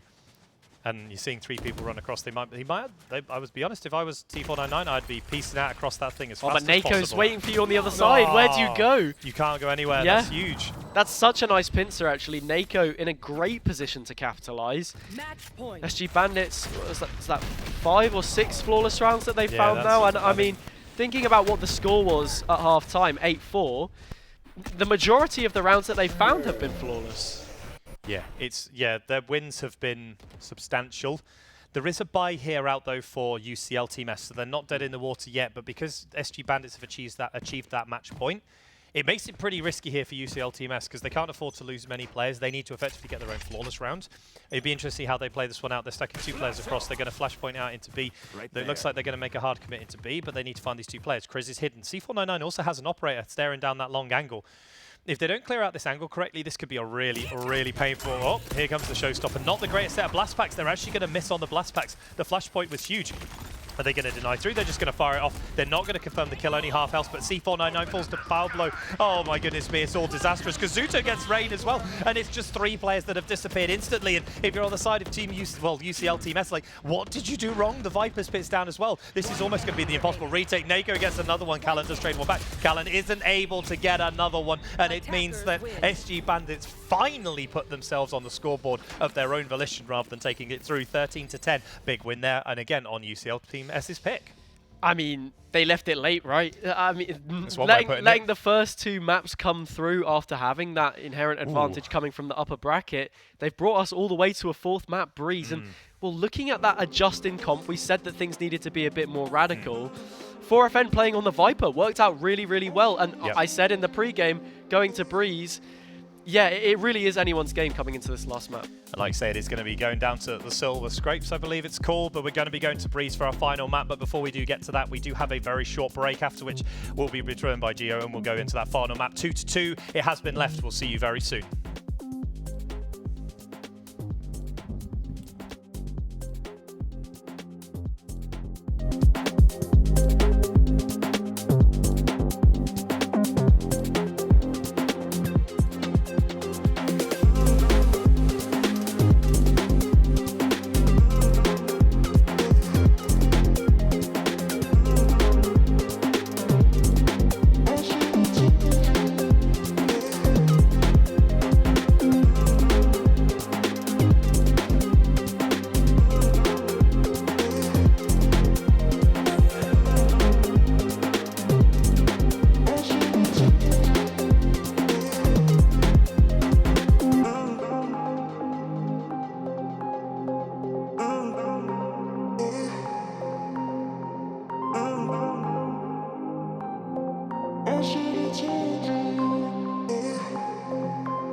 Hi, my name is Becca and I'm studying a BSc in esports production. I'm working with the Newell for this year's Amazon University Esports Varsity Finals. My role for this production is audio engineer and also observer 2 for League of Legends. The experience has been really enjoyable. I've had the ability to work with all different amazing talent throughout the week.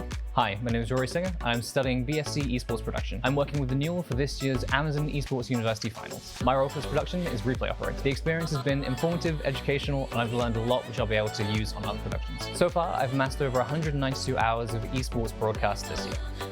I've recently worked on Echo's world first production out in Hamburg, Blizzard's AWC and MDI programs, and of course, Newell. Hi, my name is Morgan and I'm studying BSc Live and Technical Events. I'm working with Newell for this year's Amazon University Esports Varsity Finals. My role for this production is lighting and video engineer. The experience itself has been very interesting and very new compared to what I normally do. I'm working towards specialising as a lighting and video engineer for live production. So far, I've amassed roughly 30 hours in esports production this year. I have recently worked on Industry Week 2022 at Confetti as a lighting engineer. Hi, my name's Alex and I'm studying BSc Esports Production here at Confetti. My role for this production, I've been switching between a graphics operator and a technical director.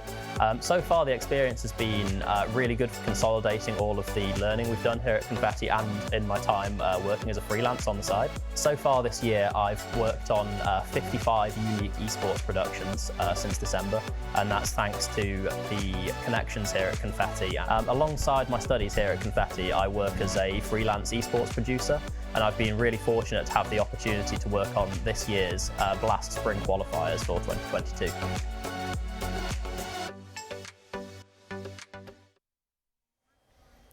The final game of Spring 2022 for Newell Valorant. The final game of this evening is about to start. These teams equally matched, both currently standing 2-2. What is going on, Hago? I don't know. It's heating up in here, man. We're onto the final map. We're onto the final map. It's the power of this guy right here. It must be. It seems like every single time JP says that Noah is gonna pull a madness for one of these teams, they have. SG Bandits, they came back to life. We thought that they were, dead and buried, but going into the replays here, we can see some of the reasons why they were able to have so much success. I mean, this is a round that they didn't end up winning. Deviates loses out so narrowly, but even on those fine margins, they looked the better team. No, I agree. They felt like they had a little bit more consistency to them. Especially when we pulled out when they were on attack, the majority of their wins were full-out flawless rounds. They weren't losing a single player. The wins, the ones that UCL were winning, were like 1 or 2 players left around. So it was definitely a bit of a consistency issue there for Team UCL. But again, it's kind of brought it quite nicely without into Silver Scrapes, and it's going to be an absolute doozy to finish this one off.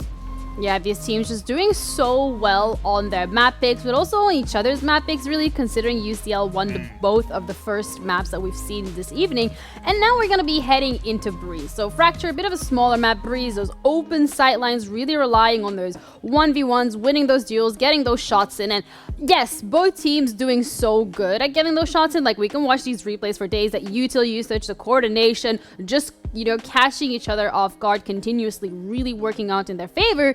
But now, as we're going to be heading into that final map, we're going to be looking at Breeze specifically. What can UCL do to kind of rein it in and maybe, potentially, possibly walk away with the win? Well, speaking of rain, they can channel the power of Noah and channel the power of rain. Seriously, though, it's a really big one, and I think that it's going to be very much on how we're determined with the way that they recover from this one. They picked up the first 2, and obviously SG Bandits had a fantastic recovery, but again, it feels like a lot of players have stood up in both teams, and it's been very fine margins to which team has come out with a couple of those rounds. And I think that SG Bandits pulling it over the line there was very much determined on that little bit more consistency when it came to the individual rounds on attacked.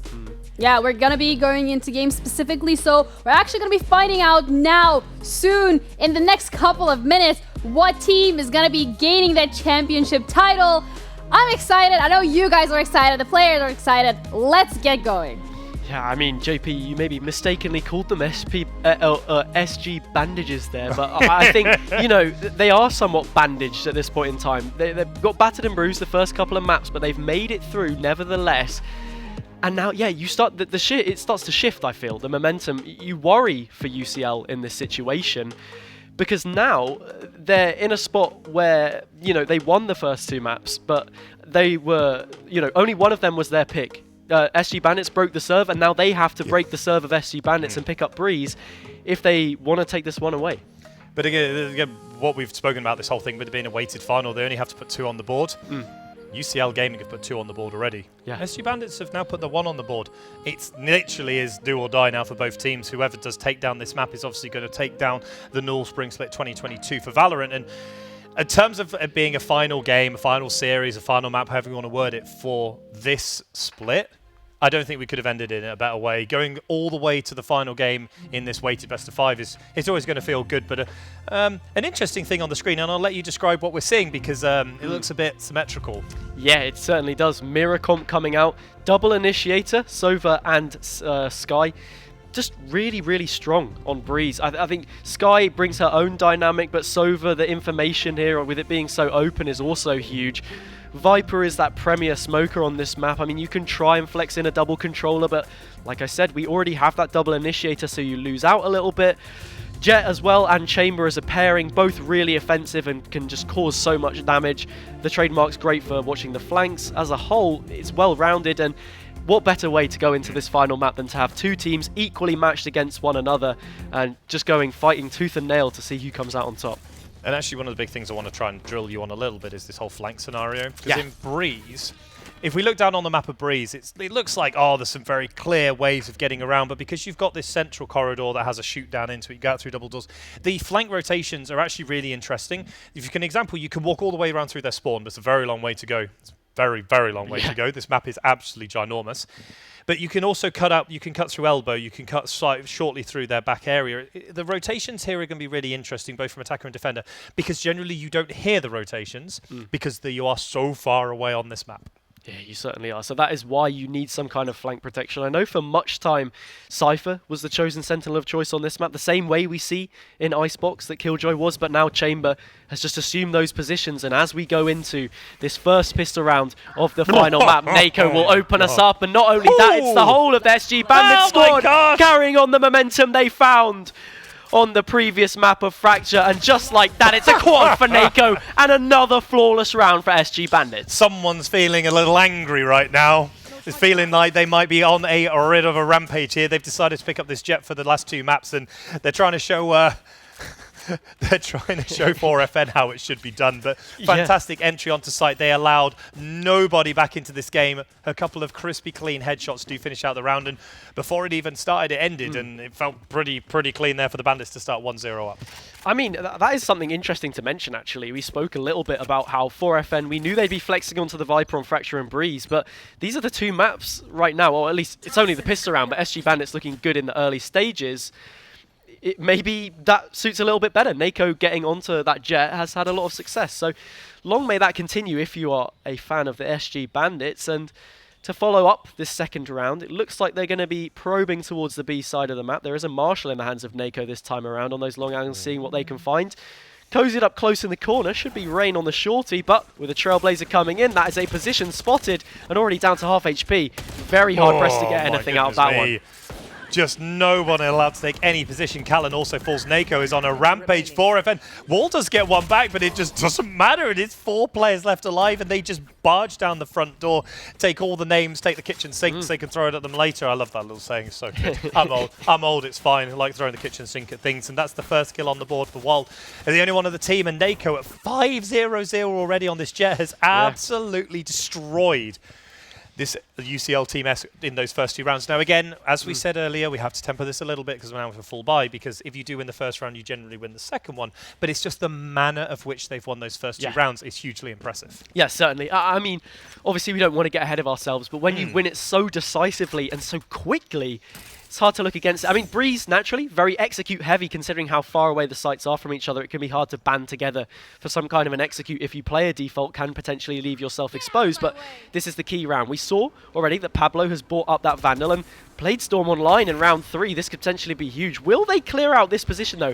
Potentially an updraft would mean that Rain could do something, but they get tagged through the side of the wall. Chris goes on a spam and is able to find 4FN. Rain does chip in as well, and we'll look at the HP on these SG Bandits players. They're going to have to find something here to keep this round alive. Pablo gets a little bit, but well, they're already cut the numbers, and just like that, it's only going to be C4, or Nako, sorry, left where they stand as C4 finds that one. Callan finishes things off. Couple clean rounds to open things up for SG Bandits, but just met with an equally clean round from UCL. Only one player going down. Means you have some money to buy them back in, or maybe give them a Spectre and start to build up a little bit of economy. It should mean that we'll be able to see this round. If they get the next one, they'll be on a round by afterwards. But a big pickup there for UCL Team S. They didn't lose another player, and they did at least cut down some of the money that the SG Bandits did have. Obviously, we're seeing 3 players with less than 200 credits in to their name and their accounts. There's a little bit building up on the other side, only Rain having to sacrifice off to a new weapon. But that was with the Blade Storm as well. They were able to activate the Blade Storm super fast and had little to no impact with that one, just a huge defensive hold there. But now they're going to try and push out through mid. 4FN's going to push up. They are going to get a tickle. Pablo does get rid of Callan through the wall bang, and that's something that's really scary that you really need to be careful of. As in essence, this map's similar to Ascent. It's a little paper thin. Yeah, and we see something a little bit different on this round from SG Bandits as well. Kazuto with a nice shot onto Rain. Grand final worthy shot, you may say, as 4FN picks the spike up, and it looks like they're redirecting towards B, where there's only one player. Smart choice for SG Bandits to be making. They've been pretty heads up as far as their attacks have been concerned in the latter 2 maps that we've seen so far in this series. And well, yeah, initially we did see that lurk from 4FN towards Hall, which is something they've done multiple times. It's kept these 2 players guessing, and well, by the time that rotate comes in, looks like this should be a site uncontested. For the time being, though, they are spread fairly thin. Aldrone will come through to potentially spot out Kazuto in mid, but by the time that's happened, it looks like that spike should be going down.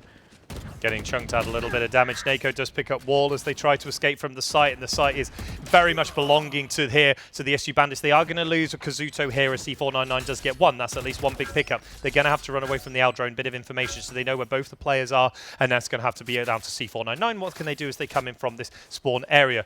They're potentially going to run very quickly into someone. Can they spam through the box? Do they predict that someone's going to be hiding there? They know where one person is. They saw a shoulder peek there.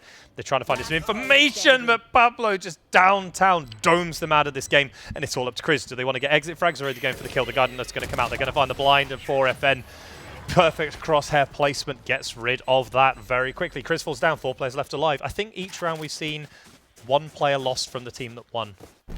Very clean. Yeah, it's something like that. Despite the flawless that we saw in the first round, I mean, you are entirely correct. Very minimal casualties on the winning side, and well, the winning side has most of the time been SG Bandits. It's not really too much of a surprise. It can't be said, or it should really be said, from what we've been seeing. Their attacking side so far on these last 2 maps has been really good. Maybe this just favours them that little bit more. Ascent and Split so closed in. Breeze and Fracture, once they're given that expanse to try and work with, we've started to see them come alive, and once again, Nako opens us off. Rain in an aggressive position here. This could be found out if they're not careful. They are going to fight. They're going to get a kill, though. That's big. That does mean they can get away. Somehow they get away. There's no way that happens, but the 2 players pushing out from Tube do clear them up. 4FN gets rid of Chris as well. And yes, a huge aggressive play to the first time, but they're not going to find a little 1 on top. Callan does get rid of DV8. And it gives them a bit more play. 3 players left alive, but the Hunter's Fury is on one of the Viper's bit as well. Like, how do you attack into this SG Bandits team? They always seem to have everything around with Nako hiding down. 4FN's going to find the first one. And now it's going to be up to 1 person. They're not going to find anything. Too many attackers, too many different points. Attackers win. 4-1. SG Bandits take a bit of a reasonable lead now inside to build the economy problems for UCL Team S. Definitely, and I mean, it was a bit of a mixed buy, right? Rain is on a frenzy here. Watch this. This is insane. The ping, yeah. The fact that they managed to dash out and then managed to updraft away is crazy. 4FN finds that one against all odds through the side of the smoke, and it's going to be sort of back-to-back mixed rounds. Yeah, well, it's not exactly Null that we're not exactly Noah. Sorry, that we're seeing. Yeah, I mean, I can see why they named the mascot Noah now, because it does sound very similar. Yes. Either way, 4 rounds now on the ball for SG Bandits, looking to extend it to 5. Bladestorm does come alive here for Rain to try and use. And yeah, look, players already probing in towards mid to see what they can find. it's not going to be very much early on, but it means that if SG Bandits decide to reel this one back and recontest it, they could be in for some trouble. Even with Sheriffs and stuff, Sheriffs at a decent range, still one-tap headshot, so it's definitely an important one that they need to try and work around, and the Bladestorm makes it really problematic, and Kazuto trying to hold back, it's literally millimeters from being able to see there from Rain, not able to find it. Kazuto's going to move back towards their team. The spike is making its way towards B, and up goes the Viper's wall. They know where the push is going to go. They're going to find no one on site. It's going to be pretty free. Take the tailwind into the Cloudburst, going to allow them the space that they need, and Callan's getting absolutely spammed through that wall. Paper thin is one way to describe that piece of brickwork, and it's now going to be what can they do on this retake. Yeah. Wow, how unlucky is Wall? There's someone there, they aren't able to find it. And look at the health bar blinking down. C499 does find Kazuto, and now the flank comes in. This could be big. Are they able to find it with the Bladestorm? No, he can't find it! But Pablo does get one back. There's two players hiding here. C499's been pretty good so far with the Sheriff. Can they get hold of any of these rifles on the far side? There goes out the Viper smoke goes out to try and deny them any space, but it does allow C499 to grab a weapon. That's big, and I think they're going to maybe take here some exit frags and see if they can pull something into the next round, but it'll be 5-1, and SG Bandits looking super strong here. Ooh. Although one player's going to fall down. C499 gets a triple before being shut down, and Nako and 4FN are going to hold out the round. Yeah, not only that, I mean, what is C4 really achieving there? I'm not saying that in like a really toxic way. I know it certainly sounds it. What I'm saying is, you know, maybe you get a couple kills, you feel good about yourself, but in terms of the way that that affects economy, it's basically nothing. Because SG Bandits, not only are they winning these rounds, they have so many players left alive the majority of the time. Look at the credits. There's 2 of them on 6K. Look at the kill 4, score. 3K. Yeah. Crazy numbers being put up by them right now. Fortunately for UCL, they're able to get a buy-in here. We're going to have that tour de force come through as well, so they won't exactly be short-staffed in terms of weapons. The arsenal will be in their clutches, but it's what they can do with it. Thus far, hasn't really seen too much. And on the previous round, I like the adjustment from SG Bandits. They slow down just a little bit, wait for a push because it's an eco round. Doesn't eventually come in, but they make a good decision. Maybe lose out in the post-plant just a little, but still, great heads-up thinking from them, and that tour de force is spotted early on. Oh, so unlucky from Rain, pushes into DV8s, but DV8's too clean. Pablo gets rid of C499. Tour de force completely out of operation, and UCL Team S have literally no answer right now to what the Bandits are doing. A shock dart's going to do a little bit of tickle damage, but it just isn't enough. They're just getting cleaned out of here everywhere, left, right, and center, and 3 players still standing for the Bandits, and a 6-1 lead. We saw this, what happened in Split. This is what happened to the Bandits. Yeah. They completely flips it around, and they are taking the fight back to this UCL team. They're flying away at this point in time. I mean, the map is called Breeze, and so far it's seeming like a bit of a breeze for them as well. Yes. Because they are finding it, you know, relatively easy to just go into these sites, you know, force those gunfights and win them outright, because they are just, you know, destroying UCL right now. I mean, I don't want to say that it's on gunfights alone, because they have had that tactical aspect to them as well, but when it comes down to it, these rounds, when we come into the execute situation, they're so swift. Like, it's just 1 out almost instantly, and Deviates once again will find a first blood. Yeah, not able to make anything work, but Callan does get rid of DV8, so that's at least 1 pick gone down. There's another pushing in through the doors. So there is a gun there on the ground if they're ever able to get to it. They're going to see a play going up. They're going to try and spam some shots into them, but the Cloudburst's going to come through. Pablo too long from downrange, destroys Kriz as they come through, and it's going to be all on C499. Can they do anything? They're not going to find anything. Wall's going to fall as well, and there's 1 player left alive, a Marshal in hand. Going to do a lot here, and Pablo cleans out Callan for yet another brilliant round for the SG Bandits. Yeah. It's only 1 player lost. It's only 1 player lost once again, like you said. The ultimates start to come online for UCL Team S in this situation, though. This is a round that they really have a shot in with. Operator in the hands of C4. They can try and use this to their advantage. They'll be posting it up towards B, which I think is a good idea. We see the Viper now towards A as they were on the previous round. Not too much impact, minimal, because it was an eco round nevertheless. But there's a great chance for them to swing at it here. I think if we maybe see that Viper's pit towards main as well, that could slow things down for certain. But when you're up against 2 initiators, you do somewhat have to worry, because there's so much clearing potential you have there. But that adjustment from C4 means for a great pick onto Nako, who's been causing a lot of trouble and is now shut down. Yeah, big pick up there. That's what you want to see. An untraded kill's going to come through. They are going to see some information, but Wall's going to fall. That gets rid of the Viper pit. Just not in the right position at the moment. It just feels like, oh, bit of full damage there done by 4FN. Not unfortunate, but it's still now one tappable by a Phantom. Hunter's Fury is going to come in, not going to find anyone so far. They're going to reset. They are going to tag someone there. DV8 is going to take some damage, but a shock dart right down their throat is going to push some information back into them. SG Bandits are going to get the spike down, and the Seeker's ultimate is on track. So now they're going to fire at the Seekers as well, but Rain gets rid of DV8s before anything can really go wrong. They can also see them through the smoke. That's a huge bond. That was an amazing recon dart that gets 2 people. Callan now finds them, and they're going to start pushing the back out of sight, and can they get onto the spike? Cloudbursts are going to go down. They're going to look for it. They're going to kill the little teleport point. 2 players are in. They're going to push out. Callan clears yet another one out. The operator shot does ring out and misses the C499 with the Sheriff, and finally UCL get another one on the board. 1 player goes down. Wow. I mean, after losing that initial pick from the operator from C4 onto WAL, they don't lose a single other player. The entire rest of the team rally onto this A defense, and once they know the hit's coming in, they're well positioned to defend it. I think most of the time, SG Bandits maybe have that extra jump in terms of picks, and when they didn't have that available to them, they couldn't come into that first gunfight, at least at an even level. It starts to shift a little bit. They don't have that same kind of influence over the map. When you know that there's an operator in play, you have to tread that little bit lightly, and that's going to be a real great way to open things up. They've picked up a tour de force of their own though, so maybe we'll see some kind of a sniper duel going on, but they are positioned towards mid for the time being. Nearly the same thing happens to WAL. WAL learned their lesson from last time. They took a step back behind the unwall-bangable box, and instead they pushed through before FNs is just too good. Cleans out Rain from that aggressive position. And unfortunately, the Aldrone doesn't see that Kazuto playing in mid. The tour de force was active. They're not actually going to see them in time. They don't know that player's lurking there. And the rotations are starting to move through to the A-side site, but there was only 1 person there, and that pick there on Rain makes it really difficult to know exactly where they are. Kazuto gets rid of Cullen. That's criminal that they were able to pick up that with bearing in mind they got the drop on them, but it now means 3 players are left alive, and the operator is in effect, but I don't think they're going to be able to make anything do with it. They're going to be pushed straight off. Kazuto pushed up mid. C499 is left high and dry, and 2 players left alive for Team UCLS, completely on the wrong bomb site. Great play out by 4FN to get the early pick, and then just the team snowballed it from there.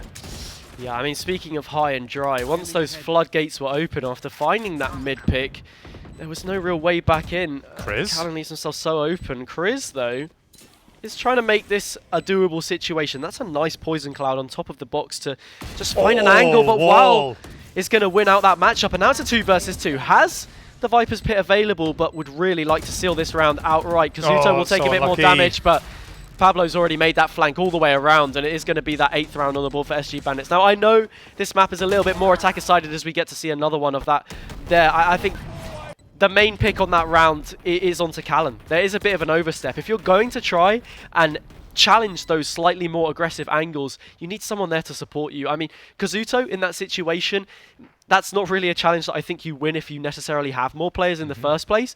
I just think Callan shouldn't be in that position in the first place. They're probably kicking themselves. Like, this isn't something that necessarily needed to be pointed out or stressed to a ridiculous extent, but it's small mistakes like that that can leave the door open for SG Bandits. And, well, right now they're making the most out of these little gaps that they're being given by UCL. I mean, they walked straight through the door. They didn't just put their foot in it, they put the whole body through that one as well. And the Blaze Storm is going to come out here from Nako, who's going to try and make the use of the ultimates. The ultimate usage from SG Bandits has been really interesting. It's never felt massively consistent, but it's always been impactful. But they are going to get up tube. They're going to put it through. They're going to fire the utility in to deny any positions, but DV8 gets rid of Kriz already. And it is just so much pressure being put in. That's a long duel down the main corridor that they've just lost out on. And yet again, SG Bandits are a player advantage. They took that first blood mentality from Split and have now turned it on 1,000-fold on this map.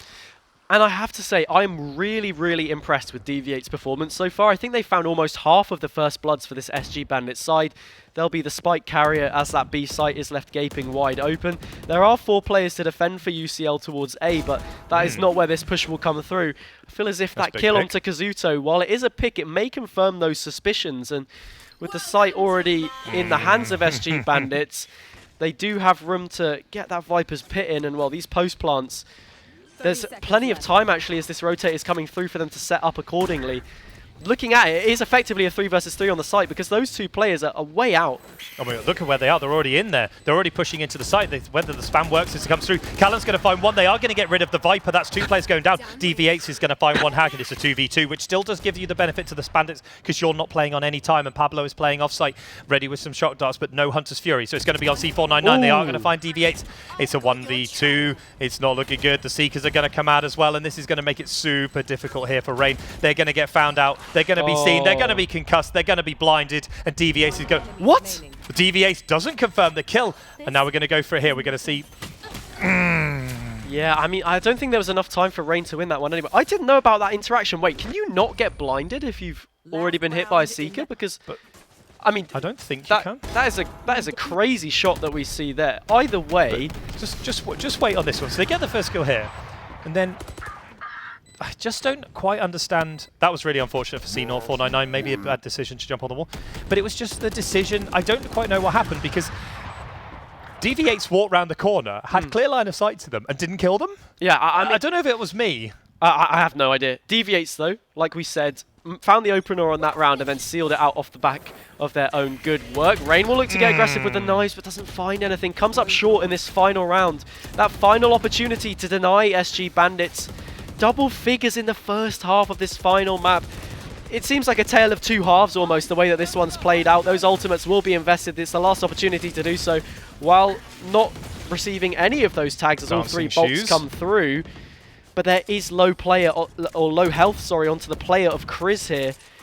And with that Viper's pit in, the Aldrone not finding anything, this is certainly looking to be a reposition towards B. And look how many players from UCL are stacked up towards A. There's nobody there to defend it whatsoever. This is a complete overinvestment. And I think, based off of the timing here, they should be able to get into the site scot-free. It feels a little bit that it was forced, that they had to do it because they were playing from negative, or playing from a player behind, obviously when Rain went forward and died with the Blaze Storm. True. So I think the over-rotation isn't the biggest problem in the world, but it's just like, how do you even get back into it? Chris might just die to the molly here, and players are just falling left, right, and centre. It looks like you might be right. It looks like beyond double figures, and it's going to be 10-2 at the half. Flawless round again, and SG Bandits have just absolutely destroyed UCL Team S. And I don't want to be as extreme as saying destroyed, but it's kind of how it feels when you look at the scoreline and how these rounds have gone. Each round they've lost, apart from a couple, the majority of these rounds have been like one person go down, or even a flawless round. And SG Bandits taking the absolute fight here to UCL Team S. And this final map, they've decided we've had enough of losing. We've given you your chance to win a couple of maps, and now we're going to do it. And I think UCL Team S are going to be kicking themselves. They didn't pick up Fracture. But now we'll have to see what the attack does. If they can do the same to SG Bandits that SG Bandits did to them, we could be going back to overtime. It's going to be really interesting to see, but obviously the advantage is hugely here to the SG Bandits, 10-2 to the advantage, as we now go onto the flip side. And we're going to change the teams, swap them over. Attackers become defenders, defenders become attackers. And Wall's going to start us off with a nice little shell over the top. Try and deny any push, but look at the aggression. They're already pushing down elbow. They're trying to challenge. We're going to see the guiding light, or the Overwatch come through. 4FN's going to get another one. Nature's going to go on. The trades are coming through. It's going to be 2 players to 2. But the low health bars are on the side of SG Bandits, more so than UCL Team S. And both servers are alive. Both chambers are alive. But it's the Sky that's the key difference in this one, with the guiding light flash that may get them onto a site and allow them to push through with no smokes available. Yeah, it's not only pivotal that they pick up the pistol round here, UCL, as Kazuto finds that one. C4 does have a response, but the nature in which they do so, you know, the opportunity to force buy, even if you lose this, is lost if you don't get that spike down. So the plant here is absolutely huge. Now a 2 versus 2. HP pretty much equal across both players if you level it out. Shock darts will come through, not quite find C4, but those positions are given away. No scan from that recon dart. Interesting. But Pablo wins that one out. It's huge. Now it falls onto the shoulders of C4. The low HP player finds the first one on the triple, and now it's looking pretty equal between the two of them. But can they shift it to their advantage? Already gets the first bit of damage out onto them. It's going to be just ring around the rosy on this pole in the middle of the site. And C4 manages to get it. It's a quad for them, a clutch. Striking well above their weight with the minimal amount of HP they had in that situation. And just like that, UCL, they claw their way back into it and keep their hopes alive.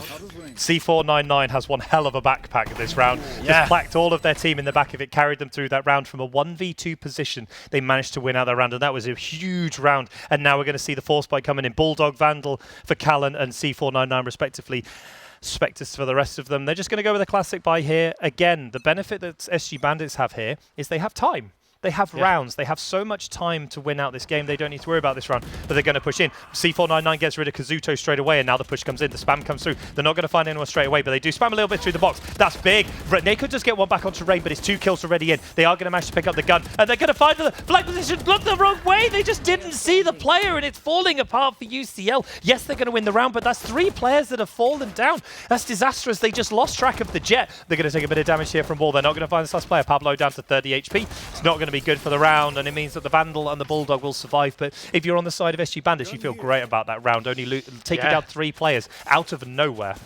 Yeah, C4 does crop up with another multi-kill, but like you said, it might be in vain. Rain does some decent work here, but Nako does shut things down. Once they have that Spectre low on bullets, they do just about make the damage work. And yeah, for SG Bandits, the key thing right now is just keeping that mental up. Don't let it slip. You know that there's only 6 rounds, actually, to be honest, between these 2 sides. So if you let UCL claw their way back into this, you know, you start to unnerve yourself a little bit, because that attacker side is more preferential, if we're being completely honest. You're able to dictate the pace. We saw how well SG Bandits were able to do it. This is a tale of 2 halves after all, but Nako's brought up an operator already into this 3rd round, and they're certainly finding value from it as well. And just like that, UCL, without that 5th player, they're going to struggle to try and find an opening here, especially because they are as well on the back foot in terms of the weaponry. Yeah, the tour de force not working out there at all, being taken down by the operator now, because now that had been bought in with no armor available either. They just decided to go full in and take it out, and it's going to be interesting to see how they make the attack here. Chris is trying to play this more flank position, trying to hold it off. Kazuto gets another one. Kazuto's going to go for another. He doesn't get it. Rain does finally end their reign of terror, but Pablo gets rid of Wall. That's a good player advantage, 4-2, and look at the health bar left on Chris. That's pretty disastrous. Excuse me? With the fadeaway, Chris manages to hit that headshot onto Pablo. I thought the spike was isolated, but they seem to be dealing well enough. Now a 3 versus 1, and it's not a chance that you're going to win it for. FN takes it down, a couple of headshots for them, and just like that, SG Bandits move within touching distance of a match point. Kazuto coming up clutch there, 2 big kills without return until they finally got taken down.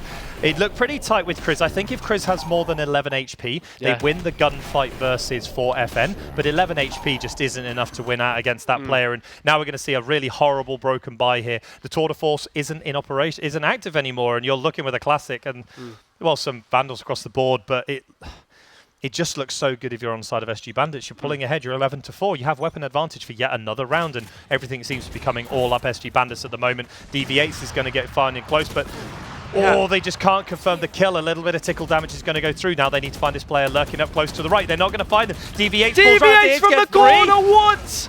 It's a triple for them. Nearly feeds into the quad, but it doesn't matter. There's only 1 player left, and it's Chris once again. It falls on their shoulders, able to connect a headshot, but only 60 points of health. That's not one you're going to win. The Guardian's a little bit stronger in the hands of Pablo, and just like that, SG Bandits, match point. DV8 comes up absolutely huge. Watch in the corner. They didn't expect their player to be there, and they mowed them down with 3 crisp headshots. That spray down was beautiful, and that's what happens when you get hold of it. And I love how we keep coming in on Chris and this Guardian, because they're clean as anything with it. But this is match point, 12-4. And look at the buy they have. It's Spectres and a Sheriff. SG Bandits are feeling this. They know that this is now within their reach. They finally pulled it back. They've put their 1 on the board, and now they're going for the 2, which will give them the championship point, or the championship full stop from this map. But it's going to be interesting. And after losing that pistol round as well and the subsequent anti-eco, they've responded with another 2, and they've always got those players there to defend it. Kazuto's in place, DV8 chips in as well, flashes in for an aggressive angle and finds a second successive headshot. 5 versus 2 already, and SG Bandits, they've had enough waiting around. They are trying to win this one here and now. The guiding light comes through onto Chris, and DV8 is just forcing the issue.